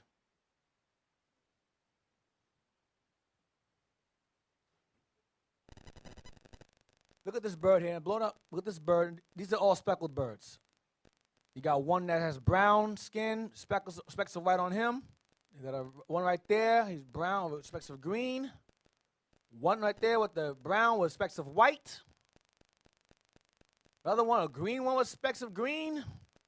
These are speckled birds. These are birds of one primary color and different shades within it. Now go to speckled, please. I got to use the Strong's because Christians are using that now. Go to blue letter, please. Another language, I got to be deep now. I just do it the English. I got to be deep. Here we go. I can't pronounce that. Sabwa, whatever. It says, this is a Hebrew word for speckled. It says colored, variegated, speckled. Look up variegated, please, in English. Variegated. V-A-R-I-E, gated. G-A-T-E-D. Let's see what it says. Go down. Variegated, exhibiting different colors, especially as irregular patches or streaks. Let's go down. It says many-colored, many-hued, polychromatic, very-colored, colorful, prismatic, rainbow, kaleidoscope. Go down, translations, click that. So give some more. Marked by variety, diverse, made varied. So Israel is a multicolored bird of different shades, which goes right to that precept, cake unturned. Some are dark on one side, some are lighter than others. Like them speckled birds. You have some light ones, you have some dark ones with specks of different colors. You understand? Israel is as a speckled bird. That's referring to the entire nation. My heritage is unto me as a speckled bird. All Israel is conquered. So we are speckled. We're different colors and shades now. Variegated. Go to page 129 in Babylon Timbuktu. Yeah. So during the Inquisition, when many of us fled from the Christianity, the forced Christianity conversion, many of us fled to different lands, and they sent Christianity cops against us, after us. Y'all laughing? Watch. I'm gonna show you. Page 129. The Inquisition even dispatched its inquisitorial agents. The Inquisition even dispatched its inquisitorial agents to the Canary Islands. That's where Israel fled to. Go ahead. Madeira, Guinea. That's where Israel was. India. He fled there. South America. You went over there. San Tome. You went there. And Angola, in order to search out secret Jews. Because our people said, we're Christians. We accept white Jesus now. We will flee and go somewhere else and keep Judaism. So they would send people to make sure wherever we fled to, we were keeping white Jesus. Go ahead. From 1561 to 1623, about 3,800 individuals were tried. Many of them were Christian Jews of San Tome Island. They were charged with maintaining Jewish principles. See? Go ahead. Cecil Roth wrote that the Christian Jews immigrated to the Portuguese colony of Angola in West Africa, where agents of the Inquisition were sent to hunt them out in 1626. Madness. Now get my pictures. Go to my pictures. I'm going to show you variegated. Go to my pictures. There's a movie that came out. There was two versions. You had a movie called Imitation of Life. Yeah, 1934 version, 1960 version. Her sister's name is Freddie Washington. This is a black woman. Freddie Washington. Go to the next image. That's her again. Freddie Washington. She said, I am black. I'm proud to be black. I don't hide it. I am proud to be black, she says. Both my parents is black. I'm proud. And she married a black man as well. She was heavily into her culture. She accepted it. Both her parents had European ancestry in them somewhere, she said, but she was black. Look at that right there. You never know a difference. Night and day. And that's two black women. Speckled bird. Go back. That's Freddie Washington. Go to pop star. Pop star parents. This is a pop star's parents. That's father and mother. That's a Jake man, obviously. Deny that, you retarded. It's a Jake man. And that's an Edomite woman right there. Go to the next image. That's the child right there. That's the father there. That's the wife there. That's the child right there. See? That's him younger. Go out. That's them when she was first born. That's her. I'm giving you a whole timeline. That's them younger, and that's them holding her, right? Go to the next one. That's them. That's him holding her right there. That's his daughter. It's a pop star named Halsey. Claims she says that she's bipolar and she's bisexual. Mixed nuts. I'm telling you. That's her right now. That's her. Go to the next picture I have of her. You saw her father. Go to the next picture. That's her again. Go to the next picture. Not judged by appearance. Go to the next picture. Come on, man. Look at this. You saw her father.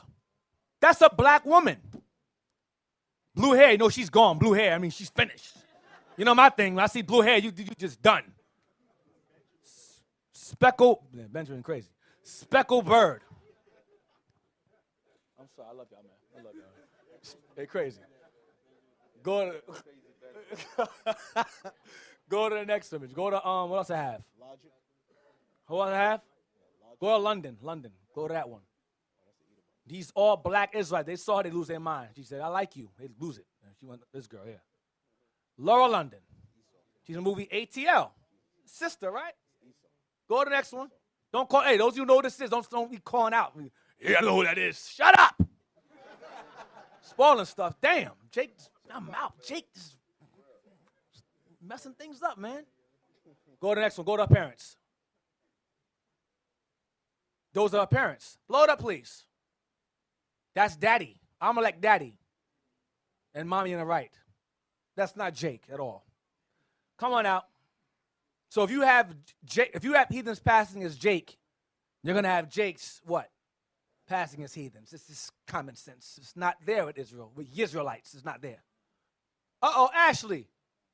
And her, well, it says he's a black man. That's kind of hard to believe. Ashley. What's Ashley's nationality? Who knows?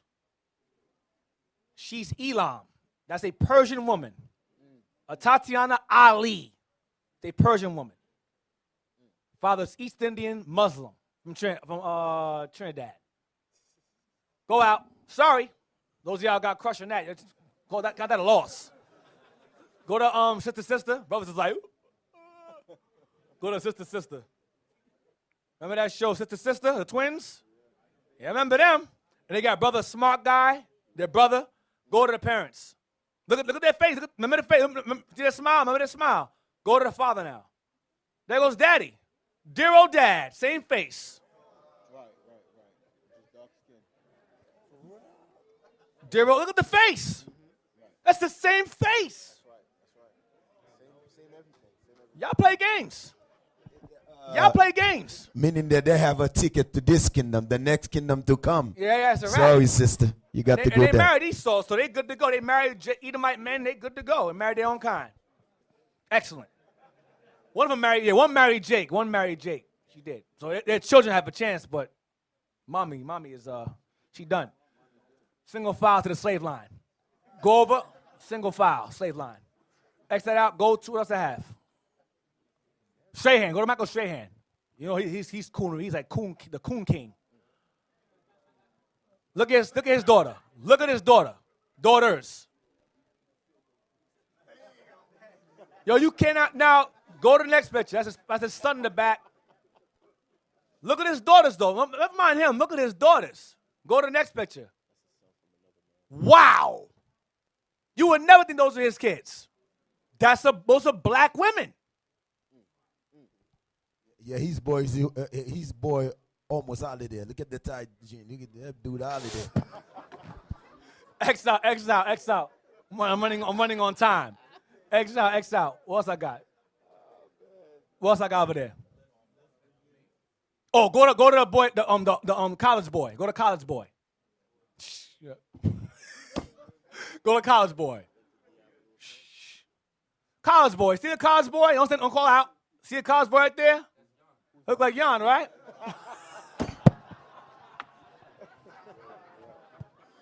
Look like y'all with a bigger fro, right? It's a black boy going to Yale, right? Some of y'all know that is. Who knows who that is? Don't call out. Who knows who that is? Who doesn't know who that is? Who don't know who that is? Who doesn't know who that is? So black boy going to Harvard, right? You see that's a black boy going to Harvard. Black boy going to Harvard. Go and see what his father. Let's just go to see what his father is. Go to family. Ah, Mayor de Blasio. Oh, snap. Woo! That's his sister and that's his mama on the right. You never know. The nose, the lips full, hair woolly, still devil. Hey, and the thing about it, Deacon Aiton, is that these Israelites, they gonna accept him, right? They'll accept him. They're gonna say he Israel. Yeah, they'll You know, accept that. if they don't know who his father is, they're gonna be like, yeah, he Israel. Yeah, they'll do it. You know. Go to Les Nubians. Go to them. Les Nubians. It's a pop soul group. Where they were. It's two sisters. Now, come on. That's Jake right there all the way. You can't deny that. They go in their African garb. For you Israelites out there, see, they accept their African culture, right? Go over. Come on now. Afro and everything. Dark skin. They dark. Wide nose, lips, everything. Go over. Go next one. Next picture. They're older. She got locks. Look at that. A French father. They call themselves Afropeans. French father. And Cameroonian mother. Cameroon mother, French father. Not Jake. Those y'all got a crush. Single file line to the slave line. Like Bishop said, those are half. Yeah, that's tails of tears. These are tears. When we slept, the devil came in and dropped them tears. What I got next? Ball player. Oh my God, I got that. Don't call out. That's a black man. Black father. Black father. Blake Griffin. Go over next one. Is he? Oh, he's Levi. Okay, Levi. Boom. He got a pen, but he's Levi. There you go. You got some pale amongst y'all. Pale. Behold the pale horse. Listen, pale man. Levi horse. Listen. He ain't coming around me with that looking like that, man. Well, go to Sidney Poitier. Click him. We must all look like him to be Jake. We must all be him to be Jake. Sidney Poitier. Let's see how his daughter looks. Sidney Poitier, his daughter, Sidney Poitier. I guess she failed the test. Her hair is fine and her skin is lighter. I guess she ain't Jake. Go to the next one. Go to what I want. The other one I call up. What do you call it before? Cash Warren. This is Cash Warren. I want that. This is what's her name's husband? What's the actress's name? She was in Fantastic Four. Jessica Alba. This is her husband. So they would say, see, he's a gook. He's Hispanic. They're not Israel. He's Hispanic because he looked like he's Hispanic. Go out. Go to his father, please. Go to the other. Go to the image right there. The next one. No, they're right there. That's daddy. Go to the next. Go to the first image. That's him older. Go to the first image. Them side by side. When he's younger. That's his father younger. Yeah, he's in the You can third see world. that's his dad. His eyes, the same exact eyes. It's just the nose and stuff is different. Yeah. That's his father. Fro and all. Go to the last dragon, please. You know him. Got the glow. We got the glow. The last dragon. Tamik Gilirano. Whatever, man. I remember him. Barry Gordy, man. I'm the master. No, you the slave. His father's Italian. So sure enough, really was the master, because he's Jake. He gets to fail. What else I got? Jennifer, go to her. Remember the movie Flashdance, old movie? Click that first. You've seen Book of Eli. She's the blind woman. The blind sister. Black father, Irish mother. That's Jake. Go to the next image. That's her younger, this is her older. She's in Book of Eli. She was lecturer's or whatever her name, mother. The blind woman, that's her. You can see her right there clearer. That's a black woman. That's all I want. No, calm down, brothers. Calm down. Brothers say, whoa, snap. See, I claim they're in the kingdom. Yeah. You ain't claiming nothing now. Go to In the kingdom, she not gonna look like that. She gonna show her if she. They gonna change. This is gonna change. They're not gonna look like that. They gonna Right. be no weave, No more speckles. none No of more that speckles. crap, man. Yeah, Go because, to because brother wanna follow after the lust, and the kingdom ain't gonna be nothing. Right. Just gonna be. go to more white. Go to my articles. I'm just gonna touch them real fast. More whites dying. That's exactly what it says. I'm not being mean.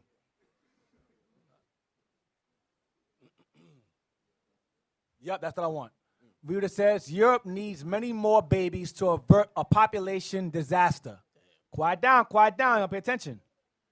Europe needs many more babies to avert a population disaster, right? Because the doctrine is that the white man came to the Americas and raped all Native American women, right? We call that and made all these white babies. Scroll down, please. There's a depopulation of whites. They're basically dying off. They're not producing enough for themselves. It says Spain has one of the lowest fertility rates in the EU, with an average of 1.27 children born every woman of childbearing age. They have the lowest fertility rate. This is referring to the men, the males. They call them Western men. So the Spaniards have a low fertility rate. So how are they super penis in the 1400s? And yet they're weak as hell now. The Most High says nothing new under the sun.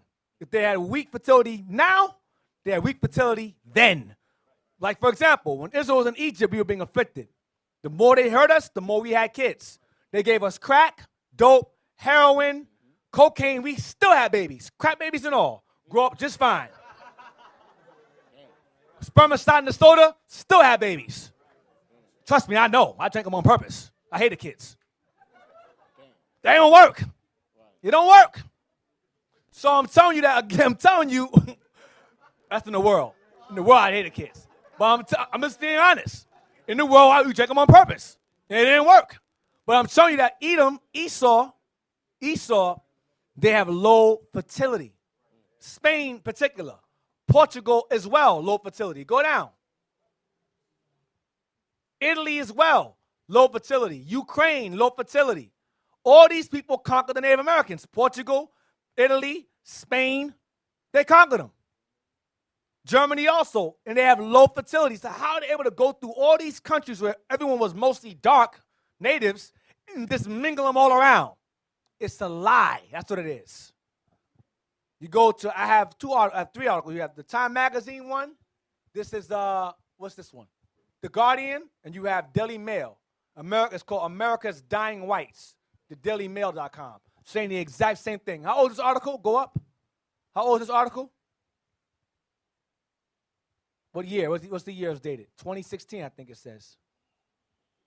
Right there. 2015. This one's 2016, one's 2017. So it's recent. Go to Blanqueamiento, Wikipedia.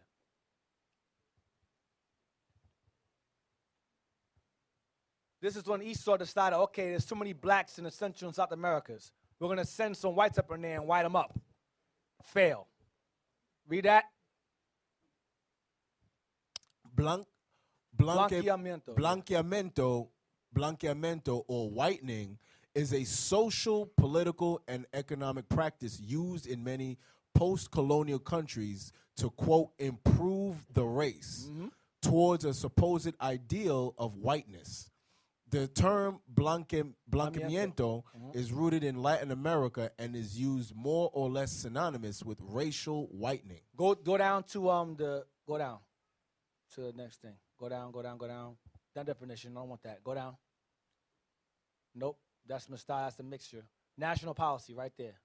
Brazil, read Brazil. Now, the largest bulk of slaves are brought to where? Brazil, right? Watch what it says here. Brazil. Blanqueamiento in Portuguese was circulated in national policy throughout Brazil in the late 19th and early 20th century. Remember, the Portuguese have low fertility rates. That's listed, as well as Spain. Go ahead. Blanqueamiento policies emerged in the aftermath of the abolition era and in the beginning of Brazil's first republic from 1888 to 1889 in order to dissolve the black race. Because there was a majority, 80% black over there. Go ahead. Brazil executed public measures to increase European immigration, where more than 1 million Europeans arrived in Sao Paulo between 1890 and 1914. Now, what's 1 million versus double, triple that? Go ahead. The state and federal government funded and subsidized immigrant travels, where immigrants arrived from Portugal, Spain, Italy, Russia, Germany, Austria, France, and the Netherlands. All low fertility people. Go ahead. Claims that white blood would eventually eliminate black blood were found in accounts of immigration statistics. Watch this. Created in the late 19th century, Brazil's Directoria Geral de their census. Go ahead. Has conducted demographic censuses and managed to measure the progress of whitening as successful in Brazil. So they said they were successful in whitening Brazil, right? Go down to Cuba. Now, there's more blacks in Brazil than there is in Cuba. I'll tell you that right now. Way more. Way, way more. Watch this. Cuba. At the beginning of the 20th century, the Cuban government created immigration laws that invested more than 1 million into recruiting Europeans into Cuba in order to whiten the state. High participation of blacks in independence movements threatened white elitist power, and when the 1899 census showed that more than 1/3 of Cuba's population was colored. More than a third. Go ahead. White migration started to gain support. Political blanqueamiento began in 1902 after the U.S. occupation, where migration of, quote, undesirables, blacks, became prohibited in Cuba. They don't want us going in no more. Go ahead. Immigration policies supported the migration of entire families. Between 1902 and 1907, nearly 128,000 Spaniards entered Cuba, and officially in 1906. This is like 100 years ago. It's not long ago. Go ahead. Cuba created its migration law that funded immigration law that funded white migrants. Go ahead. That funded white migrants. However, many European immigrants did not stay in Cuba and came solely for the sugar harvest, returning to their homes during the off seasons. Although some 780,000 Spaniards migrated between 1902 and 1931, only 250,000 stayed. By the 1920s, blanqueamiento through national policy had effectively failed. Now, there was less blacks in Cuba, and that failed, but there's more in blacks in Brazil, and that's successful? No. That answers that's a lie once again. And remember, they brought these Edomites brought their daughters, you know. They didn't come as men. They brought their families too. And the men got them women. I assure you, Brazilian men got the women over there also. Let's go to, real quick, you think it's strange that that one. You think it's strange article I sent you. You got it up? I want that one right there. Now, this is a excerpt from a book. She says, you think it's strange that I can love an Indian, Native men, white women, and marriage in the Indian service. Now, remember last time I taught, I went into how you had HSBCUs, what do you call them? HBCUs, where you had Hampton University and Carlisle Institute, which were made as boarding schools to white or assimilate whites and blacks and Native Americans into white culture. Y'all remember that? Now go down, watch this. You got white kids in the school along with them, because the white people saw no threat. Well, if you're teaching blacks and Indians to be white, there shouldn't be a problem with them going to school with whites. Watch what happen. Go down. Read that quote. You think it's strange that I can love an Indian. It's a white woman, Kathleen D. Cahill. Watch this. Native men, read that part. Native men, white women, and marriage in the Indian service. Watch this. I'm going to show you where the lie comes from that. The white man conquered and took and married all the Native American women, and no Native men messed with their women. Watch where the lie comes from. Watch. The history of intermarriage between whites and American Indians is a half-told tale. See? It's a half-told tale. They tell you how the whites married the Native women, but don't tell you vice versa, Native men and white women. Go ahead. Scholars have produced an impressive body of work on the political and economic benefits that occurred from pairings between white men and Native women. They tell you that. Go ahead. But the literature on relationships between Native men and white women remains sparse. Remains hard to find. Why? Studies focusing on unions between white men and Native women are often situated on frontiers where whites accepted the relationships, if sometimes grudgingly, particularly when the couples remain outside of white society. Because they remained amongst white society, they would kill the parents and the child. Go ahead. Relationships between white women and Indian men, by contrast, were more deeply interwoven into the fabric of white society. Meaning hidden. Watch this. Because of white women's symbolic importance as the moral center of American civilization. Damn. Because of white woman's symbolic importance as the moral center of American civilization. Meaning she is the forefront of morality, loyalty, purity, staying to her own people. That's the white woman's upheld as. But they hide the fact that she was out there laying with the black buck and the savage Indian. They hide that. Go ahead. Through their marriages, Native husbands became, quote, Indians in unexpected places, in the homes of white women and therefore in the bosom of white society.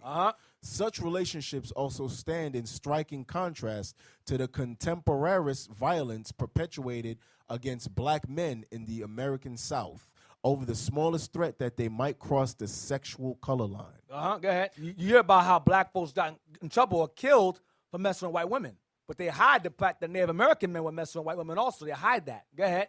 The few historians who have considered intermarriage between Native men and white women have noted that the late 19th century theories of assimilation contributed to these relationships. The late 19th century theories of assimilation contributed to these relationships. Watch this. Margaret Jacobs has used a comparison of two interracial marriages to establish an important framework for understanding the shifts in America's racial ideologies at the turn of the century. Go ahead. Although Jacobs' evidence is limited to two relationships, she can only find two of Native men and white women. Go ahead. She relies on one couple to stand for each phrase in racial thinking. It would mean they weren't the only ones. Go ahead. She urges scholars to look for more. Watch this. More recently, Catherine Ellinghaus. Now, Catherine Ellinghaus wrote a book I have. She wrote, I had the PDF of the boarding schools where blacks and Native American men would interact with white girls in school and do it in secret. It's going to say it. Go ahead. More recently, Catherine Ellinghaus has uncovered evidence of such couples. The couples. Go ahead. Focusing primarily on male students who attended the Eastern off-reservation boarding schools of Hampton, Virginia, and Carlisle Institute, Pennsylvania. She recognizes that the school's curricula encouraged the marriage because the blacks and Negro men, Native American men were already being white, black and biento in their brains. They're being whitened in their minds. So they didn't see a problem with the blacks and whites in these schools messing with white girls as long as they had that white mindset. So you had instances where natives and black men were messing and marrying around with white women. That's why I mentioned earlier when they shipped those immigrants from Germany and Poland and all that to Brazil and in Cuba, you have natives, black men up in there laying with them women, with the daughters. You understand what I'm saying? If it happened here, it happened everywhere else. And these white folks did not go through our land being infertile, mingling all our women up with babies. No, that's not what happened. The Most High said, not a man amongst them. Go to, I ain't got much time. Go to Hosea 7:8. The book of Hosea, chapter 7, verse 8. Ephraim, he had mixed himself among the people. We did it during the Assyrians. We did it during Babylon, during the Greeks, Rome. We did it all over. In Spain, we did it. Spain, all of that. Go ahead. Ephraim is a cake not turned. Ephraim is a cake not turned. They're dark on one side and white on the other. They're speckled. That's all I want. That's all I want. It goes right back to Jeremiah 12:9. Go to, real quick, Willie Lynch, page 8 and 9. That's good. Right there, I have outlined. I have outlined a number of differences among the slaves. Among the black folks, go ahead. And I take these differences and make them bigger. Mm-hmm. I use fear, distrust, and envy for control purposes. Go down. These methods have worked on my modest plantation in the West Indies, and it will work throughout the South. Go down, hold on. Right there. Start from on top of my list. On top of my list is age, but there there is only because it starts with an A. Uh-huh. The second is color Color. I'm gonna start with. I'm gonna divide them through color. Go ahead. or shade. Because you have Israelites doing the same thing. If you're not a certain shade or color, you're not Israel. Same Willie Lynch mindset. Go ahead. The second is color or shade. Uh-huh. There is intelligence, size, sex, size plantations, status on plantation, They create taskmasters. Go ahead. attitude of owners, whether the slaves live in the valley or on the hill, east, west, north, south, have fine hair. How the Negroes have what? Have fine The hair. slave has fine hair. Go ahead. Coarse hair. Or coarse hair. I'm going to divide them through these things. Make them hate each other. Cause divisions. That's why you have Israelites with the Willie Lynch syndrome. That's what this is. Go over. Go over to the next page. 9. You must use the dark-skinned slaves versus the light-skinned slaves, and the light-skinned slaves versus the dark-skinned slaves. That's what's happening now in Israel. It's Willie Lynch syndrome all over again. It's the same thing. Give me Jeremiah. No, I don't want that. Give me real quick Afro-German. I have time. I'm going to do it real fast. Give me Afro-German. Wikipedia.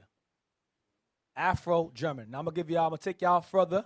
I took y'all the Middle Ages. I'm going to go to World War II. World War II, you had Jakes that were shipped over, because Germans had slaves also. They tried to hide that. Go down. I want where it says the first. Go down. Go down. Go down. It's very short, so I'm going to go to it anyway. Right there, the first. The first Africans. Read that. 1600s to 1800s. Read that. African and German interaction, 1600 to late 1800s. Uh-huh. The first Africans in Germany were brought as household servants. Slaves. Around the 17th century. Uh-huh. During the 1720s, Ghana-born Antoine Wilhelm Almo was sponsored by a German duke to become the first African to attend a European university. After completing his studies, he taught and wrote in philosophy. Later, Africans were brought as slaves from the western coast of Africa. See that? Always from the West Coast. That's the majority of Israel was. Go ahead. Where a number of German estates were established. Germans took over there too. Go ahead. Primarily on the Gold Coast. After King Frederick Wilhelm I of Prussia sold his Ghana Fredericksburg estates in Africa in 1717, from which up to 30,000 people had been sold to the Dutch East India Company. That's Columbus's connection. Go ahead. The new owners were bound by contract to send, quote, 12 Negro boys, 6 of them decorated with golden chains. Brought us his gifts. Decorated golden chains. Go ahead. To the king. The enslaved children were brought to Potsdam and Berlin. Jump down to the Afro-German sterilization. Go down. I'm going to find it. Interracial, stop. Go up. Interracial, right there. Couples. Interracial couples in the colonies were subjected to strong pressure in a campaign against miscegenation. Miscegenation. Against mixing. Go ahead. Racial mixing. Which included invalidation of marriages, declaring the mixed-race children illegitimate. Bastards. And stripping them of German citizenship. Go down. Right there. Afro-Germans. Remember, they were brought to Berlin. Afro-Germans in Germany were socially isolated. Afro-Germans in Germany were socially isolated and forbidden to have sexual relations and marriages with Aryans by the racial laws. With German women. Go ahead. In continued discrimination directed at the so-called Rhineland bastards. That's us. Go ahead. Nazi officials subjected some 500 Afro-German children in the Rhineland to forced sterilization. That's eugenics program. Forced sterilization. That's eugenics program. Go ahead. Blacks were considered enemies of the race-based state, along with Jews and Gypsies. And Romanians. Go ahead. The Nazis originally sought to rid the German state of Jews and Romani by means of deportation and later extermination, while Afro-Germans were to be segregated and eventually exterminated through compulsory sterilization. Eugenics. That's where Margaret Singer got it from. Go down to since the end of World War II, right there. End of adulthood. The end of World War II brought Allied occupation forces into Germany. United States, British, and French forces included numerous soldiers of African American, Judah, Afro-Caribbean, Benjamin, and Levi, or African descent. West Coast. Go ahead. And some of them fathered children with ethnic German women. Uh-huh. At the time, the armed forces generally had non-fraternization rules and discouraged interracial marriages. Most single ethnic German mothers kept their brown babies, but thousands were adopted by American They families took the children from these couples. Go ahead. and grew up in the United States. Often they did not learn their full ancestry until reaching adulthood. So they were stolen from their parents and put in adoption agencies and adopted in the Americas. Go that right there until the end of the Cold War. Until the end of the Cold War, the United States kept more than 100,000 U.S. soldiers stationed on German soil. Uh-huh. These men established their lives in Germany. They often brought families with them or founded new ones with ethnic German wives and children. The federal government of West Germany pursued a policy of isolating or removing from Germany those children that it described as, quote, mixed-race Negro children. So you had children. We have children with Germans. Those children were different shades. They weren't dark. I think I'm not sure she's one of them, but you get the point. Now let's go to real fast. Go to Jeremiah 48 and 11. The book of Jeremiah, chapter 48, verse 11. Moab hath been at ease from his youth, Moab had been at ease from his youth. Watch this. and he had settled on his lees. Lees means is what you leave in wine. Lees is when wine is left alone for a long, long time. It's aged and it has lees. It's a yeast, giving it a stronger taste. Go ahead. And hath not been emptied from vessel to vessel. And Moab has not been emptied so much as from vessel to vessel. Watch this.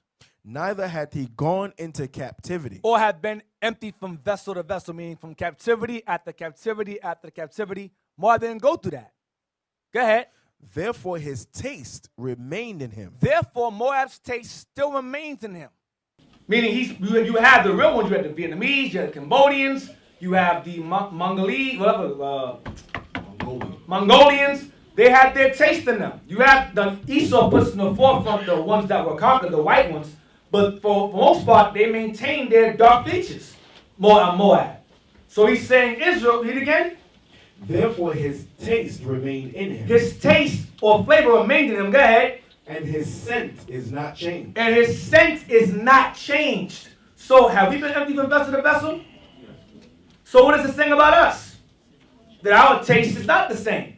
That we're going to vary. Like you take orange juice and you have apple juice and you pour some of that orange juice into the apple juice, it's not going to be fully apple juice. It's going to be mixed around. You'll taste a bit of the apple juice, but it's still mingled with the orange. You understand what I'm saying?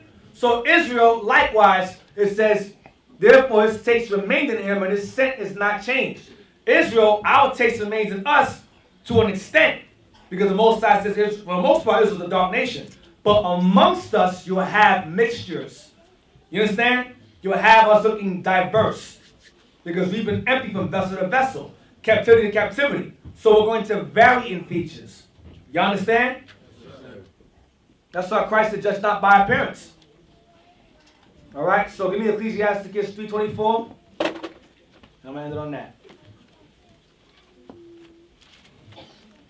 Ecclesiastes 3:24 and 25. The book of Ecclesiastes, chapter 3, verse 24.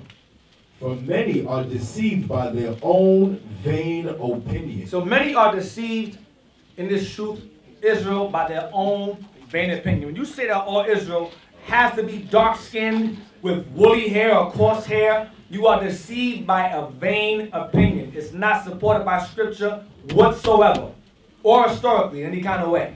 Go ahead. And an evil suspicion hath overthrown their judgment. The evil suspicion is to say that the Native Americans are from the Bering Strait, or people who are light-skinned or have fine hair are heathens. That's an evil suspicion. It's not biblical at all. Go ahead. Without eyes thou shalt want light. Without understanding, you shall lack understanding. Without eyes or spiritual eyes in this Bible, you will lack understanding. Go to 5:12, and that's it. The book of Sirach, chapter 5 and verse 12. If thou hast understanding, answer thy neighbor. If you have understanding in the Bible, give an answer. Go ahead. If not, if you don't, lay thy hand upon thy mouth. Shut up. Shut the hell up. You're not making no sense. Provide evidence that Israel remained dark till now. Show us. You can't. I just gave numerous examples that we're not the same. They're from real dark to real light. To damn.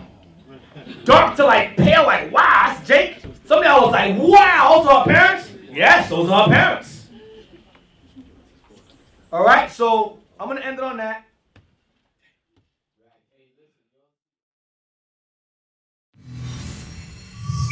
Shalom. This is Bishop Nathaniel of Israel United in Christ. Please subscribe to our YouTube channels. Stay up to date with our latest events, music, and classroom lessons.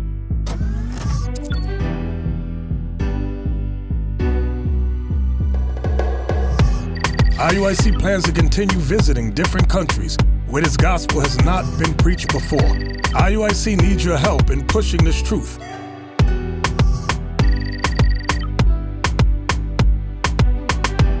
So join us.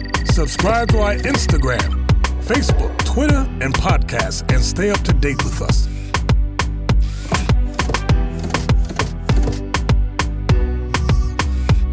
For more information, please visit www.israelunite.org.